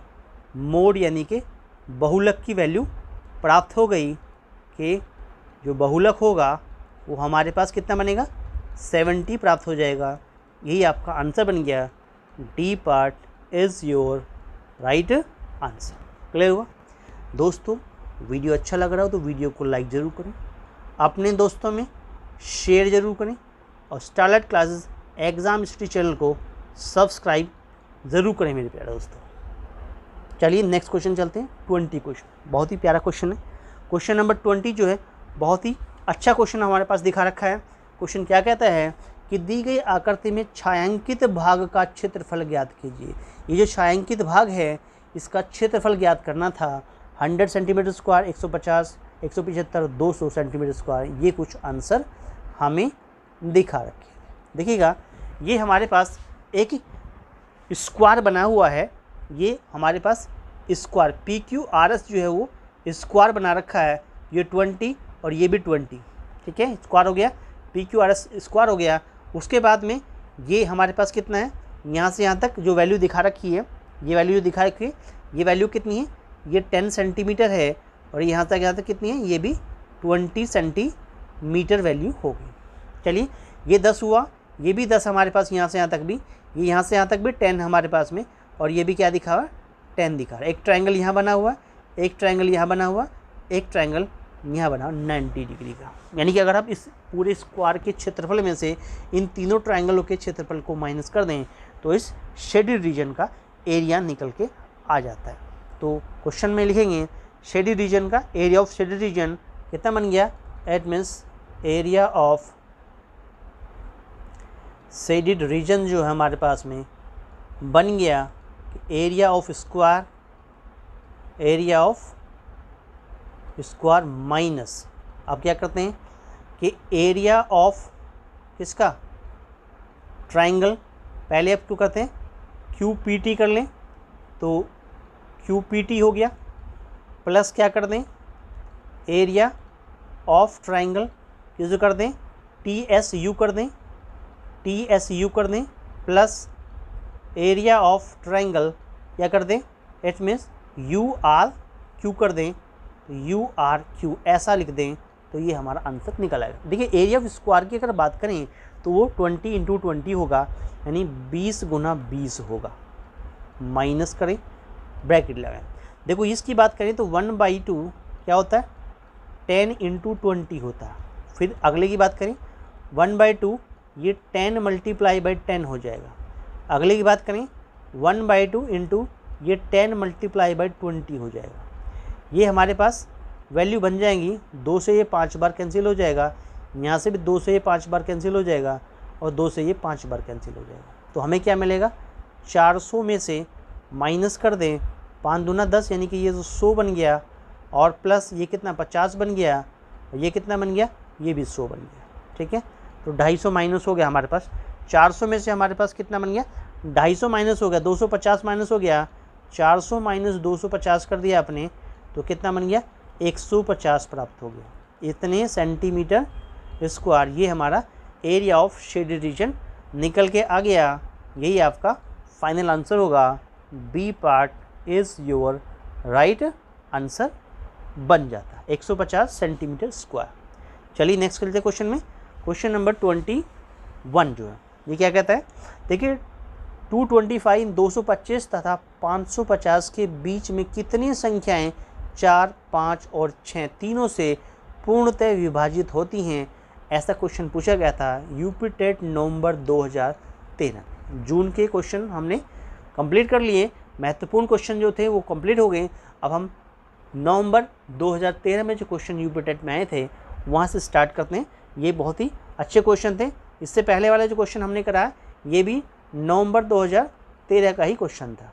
चलिएगा इस क्वेश्चन में क्या कहता है, क्वेश्चन देखिएगा 225 से 550 तक की संख्याओं में 4, 5 व 6 से विभाजित, यानी कि अर्थात 4, 5 और 6 का क्या कर दीजिए, ये 4 हो गया, ये 5 हो गया, ये 6 हो गया, इसे आप काटेंगे तो क्या प्राप्त होगा आपको, इट मीन्स वैल्यू क्या मिलेगी आपकी, इट मीन्स पहली वैल्यू मिलेगी 2, 5 और 3, फिर इसको 2 से आप फिर कैंसिल करेंगे तो 1, 5 और 3, फिर इसको क्या करेंगे 3 से कैंसिल करेंगे तो 1, 5 और 1 मिलेगा, फिर इसको 5 से कैंसिल करेंगे तो ये सब 1, 1, 1 में कन्वर्ट हो जाएंगे। तो अपना एलसीएम क्या निकल के आ गया, इसका एलसीएम निकाल दिया आपने 2 गुना 2 गुना 3 गुना 5, यानी 2 दूना 4 3 12 पंजे 60, ये एलसीएम निकल के आ गया 60।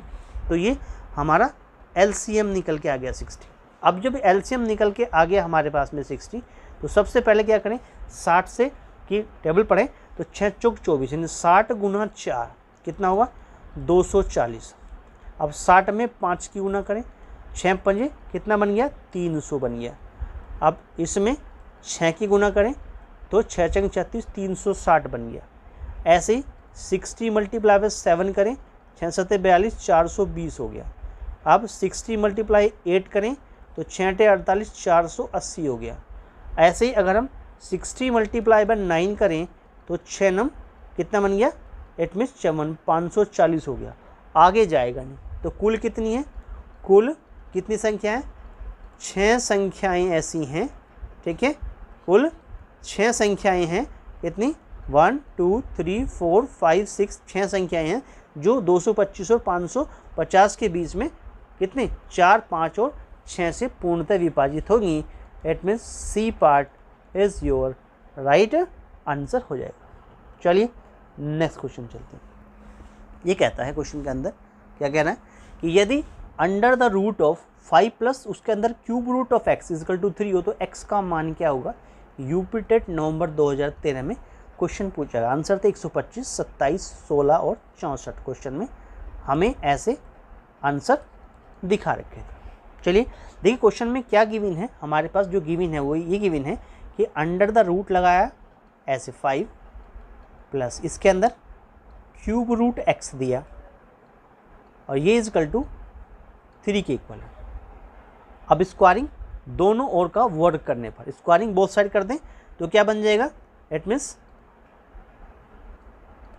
स्क्वायरिंग बोथ साइड अगर आप कर दें तो क्या प्राप्त होता है आपको कि अंडर रूट ऑफ जो 5 प्लस क्यूब रूट x लिखा हुआ है ऐसे कर देंगे इस प्रकार से, तो ये वैल्यू तो कट जाएगी, तो क्या बनेगा 5 plus cube root x equal to 9 में कन्वर्ट हो जाएगा। किस में कन्वर्ट हो जाएगा, 9 में कन्वर्ट हो जाएगा। अब यहाँ कर दिया क्यूब रूट x जो है वो 9 माइनस 5 दैट इज़ 4 प्राप्त हो गया। तो क्या हो गया, क्यूब रूट x की वैल्यू 4 बन गई, क्यूब रूट x की वैल्यू 4 बन गई। अब दोनों ओर का घन कर दें, इसका मतलब है x की पावर 1/3 और हम दोनों क्या कर दें, क्यूब कर दें ऐसे, तो 4 की पावर क्या हो जाएगा 3 हो जाएगा। तो ये इससे क्या कट जाएगा, तो क्या वैल्यू प्राप्त होगी, x की वैल्यू क्या बन गई 4 गुना 4 गुना 4 बन गई, यानी x की वैल्यू कितनी आएगी 4 चौक 16 चौका क्या बन गई 64 बन गई। अब बन गई तो यही आपका क्या हो गया, फाइनल आंसर बन गया। D is your right answer. चलिए नेक्स्ट क्वेश्चन में चलते हैं। बहुत ही अच्छा क्वेश्चन है अपने आप में। ये कहता है एक खेत में कुछ मुर्गियां तथा बकरियां हैं, सबके सिरों का योग 77 और पैरों का जो योग है वो 248 है। खेत में मुर्गियों की संख्या में निकालनी। देखिए मुर्गियों की संख्या बात कर रहे हैं, दैट मीन्स सिरों और पैरों की बात कर रहे हैं। सिरों की बात करें तो सीस तो दोनों पे एक ही है, लेकिन पैर की बात करें तो यहाँ पर 2 हैं और यहाँ पर कितनी है, इट मीन्स 4 है। यहाँ 2 पैर हमें रिप्रेजेंट हो रहे हैं, यहाँ कितने हैं 4 पैर रिप्रेजेंट हो रहे हैं। चलिए इसी को देखते हुए हम इसकी इक्वेशन बनाएंगे। आंसर था 25, 30, 40 और 47। ये कुछ हमें क्या दिखा रखें, आंसर दिखा रखें। चलिए मान लेते हैं मुर्गियों की संख्या x है और बकरियों की संख्या y मान लेते हैं। माना जो हमारे पास में मुर्गियों की संख्या हमारे पास में है कि जो संख्या है वो कितनी है वो हमने x सेलेक्ट कर ली, और ऐसे ही हमने जो बकरियों की संख्या है उसको अपने लेट कर लिया, उसको हमने y लेट कर लिया, ये हमारा y हो जाता है। चलिए अकॉर्डिंग टू क्वेश्चन क्या कहता है, it means x plus Y कितना है 77, क्योंकि यहाँ पर क्या होता है सीरो की संख्या है, उस सब के सीरो का योग 77 है, तो इसमें x प्लस वाई कितना हो गया 77। ये हमारी पहली इक्वेशन बन जाती है। उसके बाद दूसरी इक्वेशन क्या बनती है हमारे पास में, दूसरी इक्वेशन एट मीन्स सबके पैरों का योग। यहाँ पर 2 पैर, यहाँ पे कितने हैं 4 पैर हैं, तो 2x plus 4y is equal to 248 बन गया।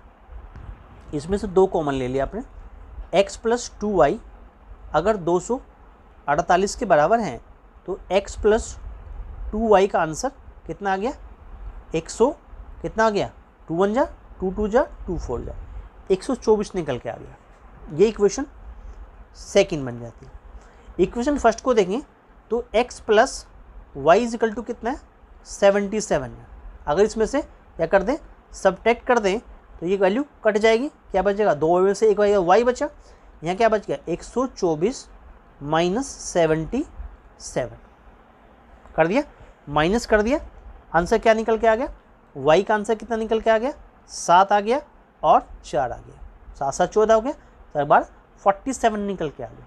47 किसकी वैल्यू आ गई, इट मीन्स y की वैल्यू निकल गई। हमें क्या चाहिए, हमें चाहिए मुर्गियों की संख्या। मुर्गियाँ क्या मानी हमने x मानी, तो इन इक्वेशन क्या होगा, इन इक्वेशन 1 से क्या करते हैं कि x प्लस वाई जो है x प्लस वाई मतलब 47 इजकल टू क्या है 77 के बराबर है। x प्लस वाई जो है हमारे पास में जो y है वो 77 के इक्वल है, तो हमारे पास क्या वैल्यू बन गई 77 बन गई, यानी x की वैल्यू कितनी आ गई 77 माइनस 47, तो कितना बन गया x का आंसर कितना आ गया 30 निकल के आ गया, क्या आ गया 30 निकल के आया। तो मुर्गियों की संख्या जो है वो कितनी निकल के आ गई 30 निकल के आ गई, और ये हमारा फाइनल आंसर हो गया।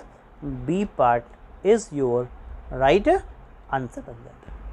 दोस्तों वीडियो अच्छा लग रहा हो तो वीडियो को लाइक ज़रूर करें, अपने दोस्तों में शेयर ज़रूर करें, और starlight classes exam history channel को सब्सक्राइब ज़रूर कर लें। चलिए दोस्तों आगे चलते हैं।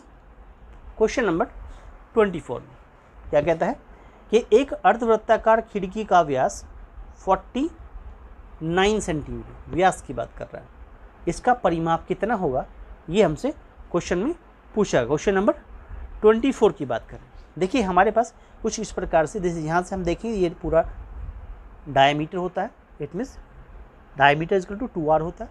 ये हमारी क्या रेडियस होती है, खिड़की का व्यास दिखा रखा, डायमीटर दिखा रखा 49 सेंटीमीटर हमें दिखा रखा। इस प्रकार से ये वैल्यू बन गई, यानी कि हमें कुछ आंसर दिखा रखे थे 77, 126, 154 और 203, हमें ये कुछ आंसर भी दिखा रखे थे। चलिएगा इट मीन्स सॉल्यूशन कैसे करेंगे आप इसका।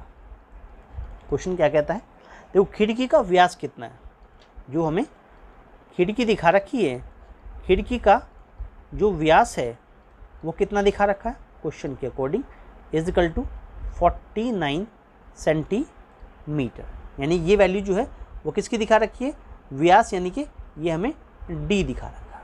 अब हमें रेडियस चाहिए तो डायमीटर का आधा कर देंगे, डायमीटर यानी कि 49/2 कर देंगे, इतने सेंटीमीटर आ जाएगा। अब हम परिमाप निकालना चाहते हैं इसका, इस खिड़की का परिमाप निकालना चाहते हैं कि खिड़की का परिमाप क्या होगा, तो हमारे पास आंसर क्या बनेगा, इस खिड़की का परिमाप निकालना चाहते हैं तो परिमाप का आंसर क्या बन जाएगा, तो वैल्यू बनेगी हमारे पास में इस प्रकार से कि परिमाप बराबर बन गया, परिमाप बराबर बन गया कितना बन गया 2πr, 2πr बट्टे क्या कर दें 2 कर दें, और प्लस इसमें क्या कर दें डायमीटर जोड़ दें। भाई पूरे गोले का आधा कर दीजिए, सरकमफरेंस का आधा कर दीजिए और डायमीटर जोड़ दीजिए, परिमाप निकल के आ जाएगा। तो परिमाप कितना निकल के आ गया, परिमाप जो बन गया वो क्या बन गया, देखो इससे तो हम इसको काट देते हैं, क्या बन गया इट मीन्स पाई और r प्लस d कर दिया, पाई मतलब 22/7 होता है। रेडियस मतलब कितना बन गया 49/2 निकला, प्लस डायमीटर कितना है 49 है। देखिए 2 से तो 11 बार और 7 से 7 बार कट गया, और 7 और 11 कर दें तो 77 आ गया, और उसमें 49 हमने क्या कर दिया ऐड कर दिया। ठीक है, इतने क्या बन गया, इतने सेंटीमीटर आंसर आ गया आपका। तो वैल्यू कितनी बन गई 9 7 16 होगी, 7 4 11 12 126 सेंटीमीटर। ये आपका क्या निकल के आ गया, परिमाप निकल के आ गया। इस प्रकार से हमारा परिमाप बन गया 126 सेंटीमीटर, और ये हमारा बी पार्ट बन गया आंसर में। तो B part is your right answer बन जाता है। क्लियर हुआ। इस प्रकार से क्वेश्चन नंबर 24 कंप्लीट हुआ। 26 में चलते हैं। 26 क्या देगा, ये कहता है हमारे पास में कि x degree plus y degree, चित्र के अनुसार x degree plus y degree का क्या मान होगा। देखो ये हमारे पास एक फिगर बना हुआ, यहाँ पर ये हमारा 40 डिग्री एंगल ए, ये हमारा कितना x डिग्री, ये एंगल हमारा कितना है y डिग्री, ये थीटा जो है वो हमारे पास इसमें ECD को रिप्रेजेंट कर रहा है, और ये 40 डिग्री हमें D एंगल दिखा रहा है। ये यूपी टेट नवंबर 2013 में क्वेश्चन पूछा गया था। आंसर थे कितने 100 डिग्री, 90 डिग्री, 75 डिग्री और 120 डिग्री। ये हमें क्या आंसर दिखा रखे 25 क्वेश्चन की बात कर रहे हैं। देखिएगा सॉल्यूशन में देखिए, तो according this in triangle ABC में, इन ट्रायंगल ABC में थीटा की बात करें, एंगल थीटा, ये वाला थीटा जो है ये क्या है, इस ट्रायंगल का एक्सटीरियर एंगल है। तो हम जानते हैं exterior angle is equal to sum of interior opposite angle. तो थीटा क्या बन गया x प्लस 40 डिग्री में कन्वर्ट हो गया। थीटा की वैल्यू x प्लस 40 डिग्री में आ गई। अब बात करते हैं इन ट्रायंगल ऑफ, किसकी बात करें, इट मीन्स EC और D में बात करें। सम ऑफ एंगल्स क्या होता है 180 डिग्री होता है, इसका मतलब y plus theta plus 40 degree जो है वो 180 डिग्री के बराबर होगा। y हमारे पास में y की वैल्यू एट मीन्स हमारे पास में हमें तो x प्लस वाई चाहिए, तो y is it is plus theta की वैल्यू कितनी है x प्लस 40 है, और इजिकल टू प्लस में 40 और है यहाँ पे, और इजिकल टू 100 कितना बन गया 80 डिग्री बन गया। ये क्या बन गया x प्लस वाई लिख लेंगे ऐसे, प्लस कितना बन गया 80 बन गया, ठीक है, और इजिकल टू 180 डिग्री बन गया। यहाँ से अगर हमें x प्लस वाई चाहिए था तो कितना बन गया 180 में से 80 माइनस हो गया, सीधा सीधा आंसर कितना आ गया 100 degree. x plus Y is equal to 100 degree is your right answer. A part आपका सही आंसर बन जाता है। तो ए पार्ट आपका जो है वो राइट आंसर बन जाता है। चलिए नेक्स्ट क्वेश्चन 26 में चलते हैं। 26 क्वेश्चन क्या कहता है हमारे पास में, 26 क्वेश्चन में कहता है कि एक दुकानदार 1 किलोग्राम के स्थान पर 800 ग्राम का बाट प्रयोग कर अपने माल को लागत मूल्य पर बेचने का दिखावा करता है। उसका लाभ कितना हो, लाभ प्रतिशत कितना हुआ, ये भी यूपी टेट नवंबर 2013 में क्वेश्चन पूछा गया था। आंसर थे 20%, 24%, 25% और 40%। ये हमें कुछ आंसर दिखा रखे हैं। देखिए दुकानदार को 1 किलोग्राम मतलब 1 किलोग्राम मतलब हमारा 1000 ग्राम हो गया। 1000 ग्राम यानी 1000 ग्राम के स्थान पर, ठीक है, वो हमें क्या दे रहा 800 ग्राम दे रहा। इसका मतलब ये हुआ सीधा सीधा कि 1000 में से हमें 800 माइनस कर दें तो इसमें 200 ग्राम जो है वो हमें क्या कर रहा है, 200 ग्राम का वो लाभ ले रहा। 200 ग्राम वस्तु या कोई भी चीज़ जो है 200 ग्राम नहीं दे रहा, तो 1 किलोग्राम के स्थान पर वो 800 ग्राम का बाट प्रयोग करके अपने माल को लागत मूल्य पे बेचने का दिखावा करता है। तो दुकानदार को 1000 ग्राम पर 200 ग्राम का लाभ प्राप्त हो रहा है। ठीक है, तो प्रतिशत लाभ कितना हो गया, एट मीन्स जो प्रतिशत लाभ प्राप्त हुआ वो बराबर कितना हो गया कि 200 मल्टीप्लाई बाई 100 बटे कितना हो गया 1000। ठीक है, यहाँ से ये 2 जीरो कैंसिल, यहाँ से ये 1 जीरो कैंसिल, सीधा सीधा आंसर आ गया 20%। यानी कि जो प्रतिशत लाभ आपके पास में प्राप्त हुआ है उस प्रतिशत लाभ का आंसर आ गया सीधा सीधा 20%, और यही हमारा आंसर था। A part is your right answer बन गया। क्लियर हो? चलिए नेक्स्ट क्वेश्चन चलते हैं। 27वां क्वेश्चन क्या कहता है? ये कहता है कि दूध और पानी का 30 लीटर मिश्रण में अनुपात 7:3 है। इस मिश्रण में कितना पानी मिलाया जाए ताकि नए मिश्रण का अनुपात 3:7 हो जाए? यूपी टेट नवंबर 2013 का प्रश्न है। बहुत ही बढ़िया प्रश्न है, अच्छा प्रश्न है। चाहे तो आप इस पर वेरी वेरी इंपॉर्टेंट लिख सकते हैं। ऐसे प्रश्न पेपर में पूछे जाते हैं। देखो, मिश्रण में दूध व पानी का अनुपात कितना है?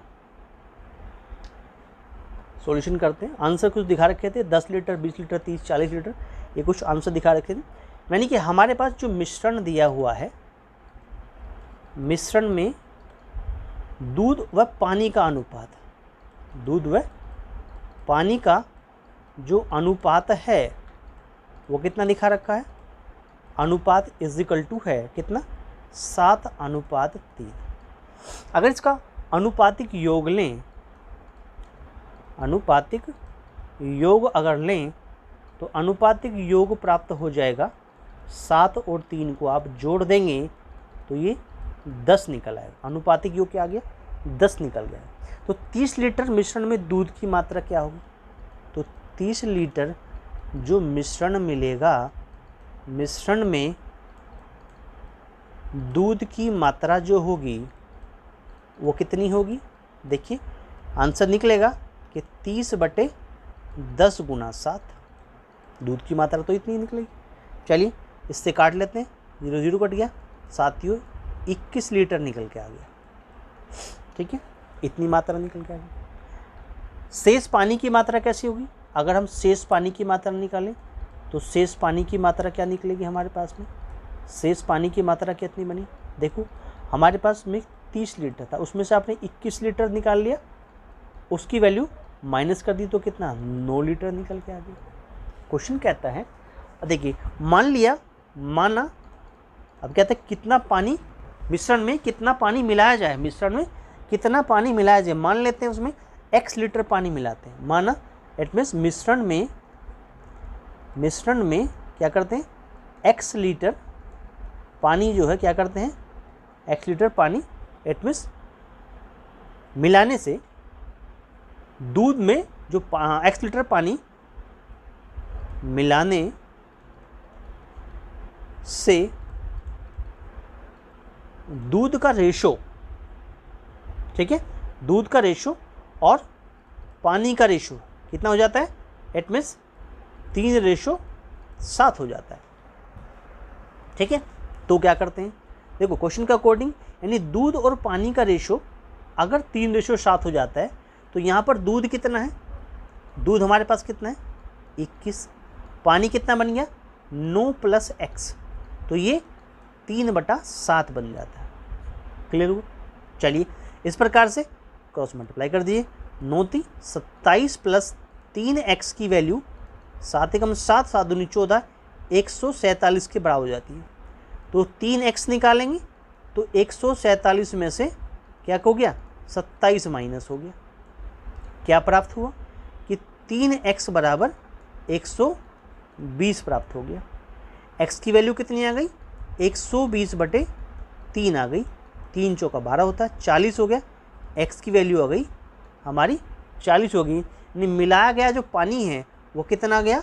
यानी कि जो हमने पानी मिलाया, तो मिलाया गया पानी जो है वो कितना प्राप्त हो गया?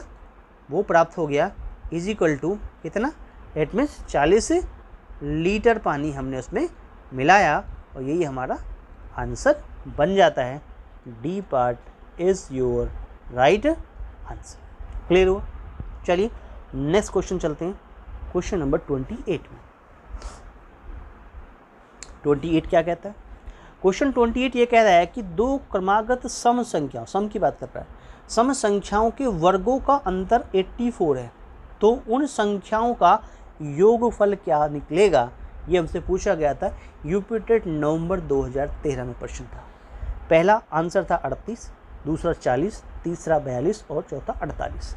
ये कुछ हमें आंसर दिखा रहे थे। माना दो क्रमागत सम संख्याएं, अब मान लिया हमने, माना इट मीन्स दो क्रमागत सम संख्याएं, सम संख्याएं क्या हैं, x और दूसरी कितनी है, x प्लस 2 है, x प्लस 2 है, एक x है दूसरी x प्लस 2 है। अब क्वेश्चन क्या कहता है, अकॉर्डिंग टू क्वेश्चन में कहा गया है कि इनके वर्गों का अंतर, यानी कि x प्लस 2 के स्क्वायर में से x का स्क्वायर माइनस कर दीजिए, इज इक्वल टू 84 निकल के आ जाएगा। ये value a plus B, a minus B से खुल जाएगी, क्योंकि a का स्क्वायर माइनस b का स्क्वायर आप जानते हैं कि एक बार प्लस हो जाता है, a प्लस बी एक बार a माइनस बी हो जाता है। अगर ऐसा यूज करते हैं तो x प्लस 2 और प्लस x और x प्लस 2 और माइनस x मिलके 84 के इक्वल आते हैं। यहाँ से तो x कट जाएगा, यहाँ जुड़ जाएगा, 2x प्लस 2 इंटू में कितना आ गया, x आ गया, और इजिकल टू 84 बन जाता है हमारे पास में। चलिए इसको क्या कर सकते हैं, ये हमारे पास में ये 2 होता है, मल्टीप्लाई में क्या हो जाता है, 2 हो जाता है, तो कितना हो जाता है, ये वैल्यू क्या बन गई, इट मीन 2 दूना 4x प्लस क्या बन गई, इट मीन 4 बन गई, इजिकल टू 84 बन गई। ये मल्टीप्लाई का साइन बन गया, मल्टीप्लाई बाई 2 कर देंगे इसको, तो कितना बन गया कि 4x की वैल्यू जो है वो 84 माइनस 4 बन जाती है। ये क्या बन जाता है, 80 बन जाता है। 4x की वैल्यू x निकालेंगे आप, कितना बन जाएगा, x की वैल्यू बन जाएगी 80 बटे क्या बन जाएगी, 4 दूना कितना, 4 दूना 8, 20 आ गया। x का आंसर निकल के आ गया कितना, 20 निकल के आ गया। अब हमें क्या करना, उनका योगफल चाहिए, हमें तो क्या चाहिए, योगफल चाहिए, संख्याओं का योगफल चाहिए हमें।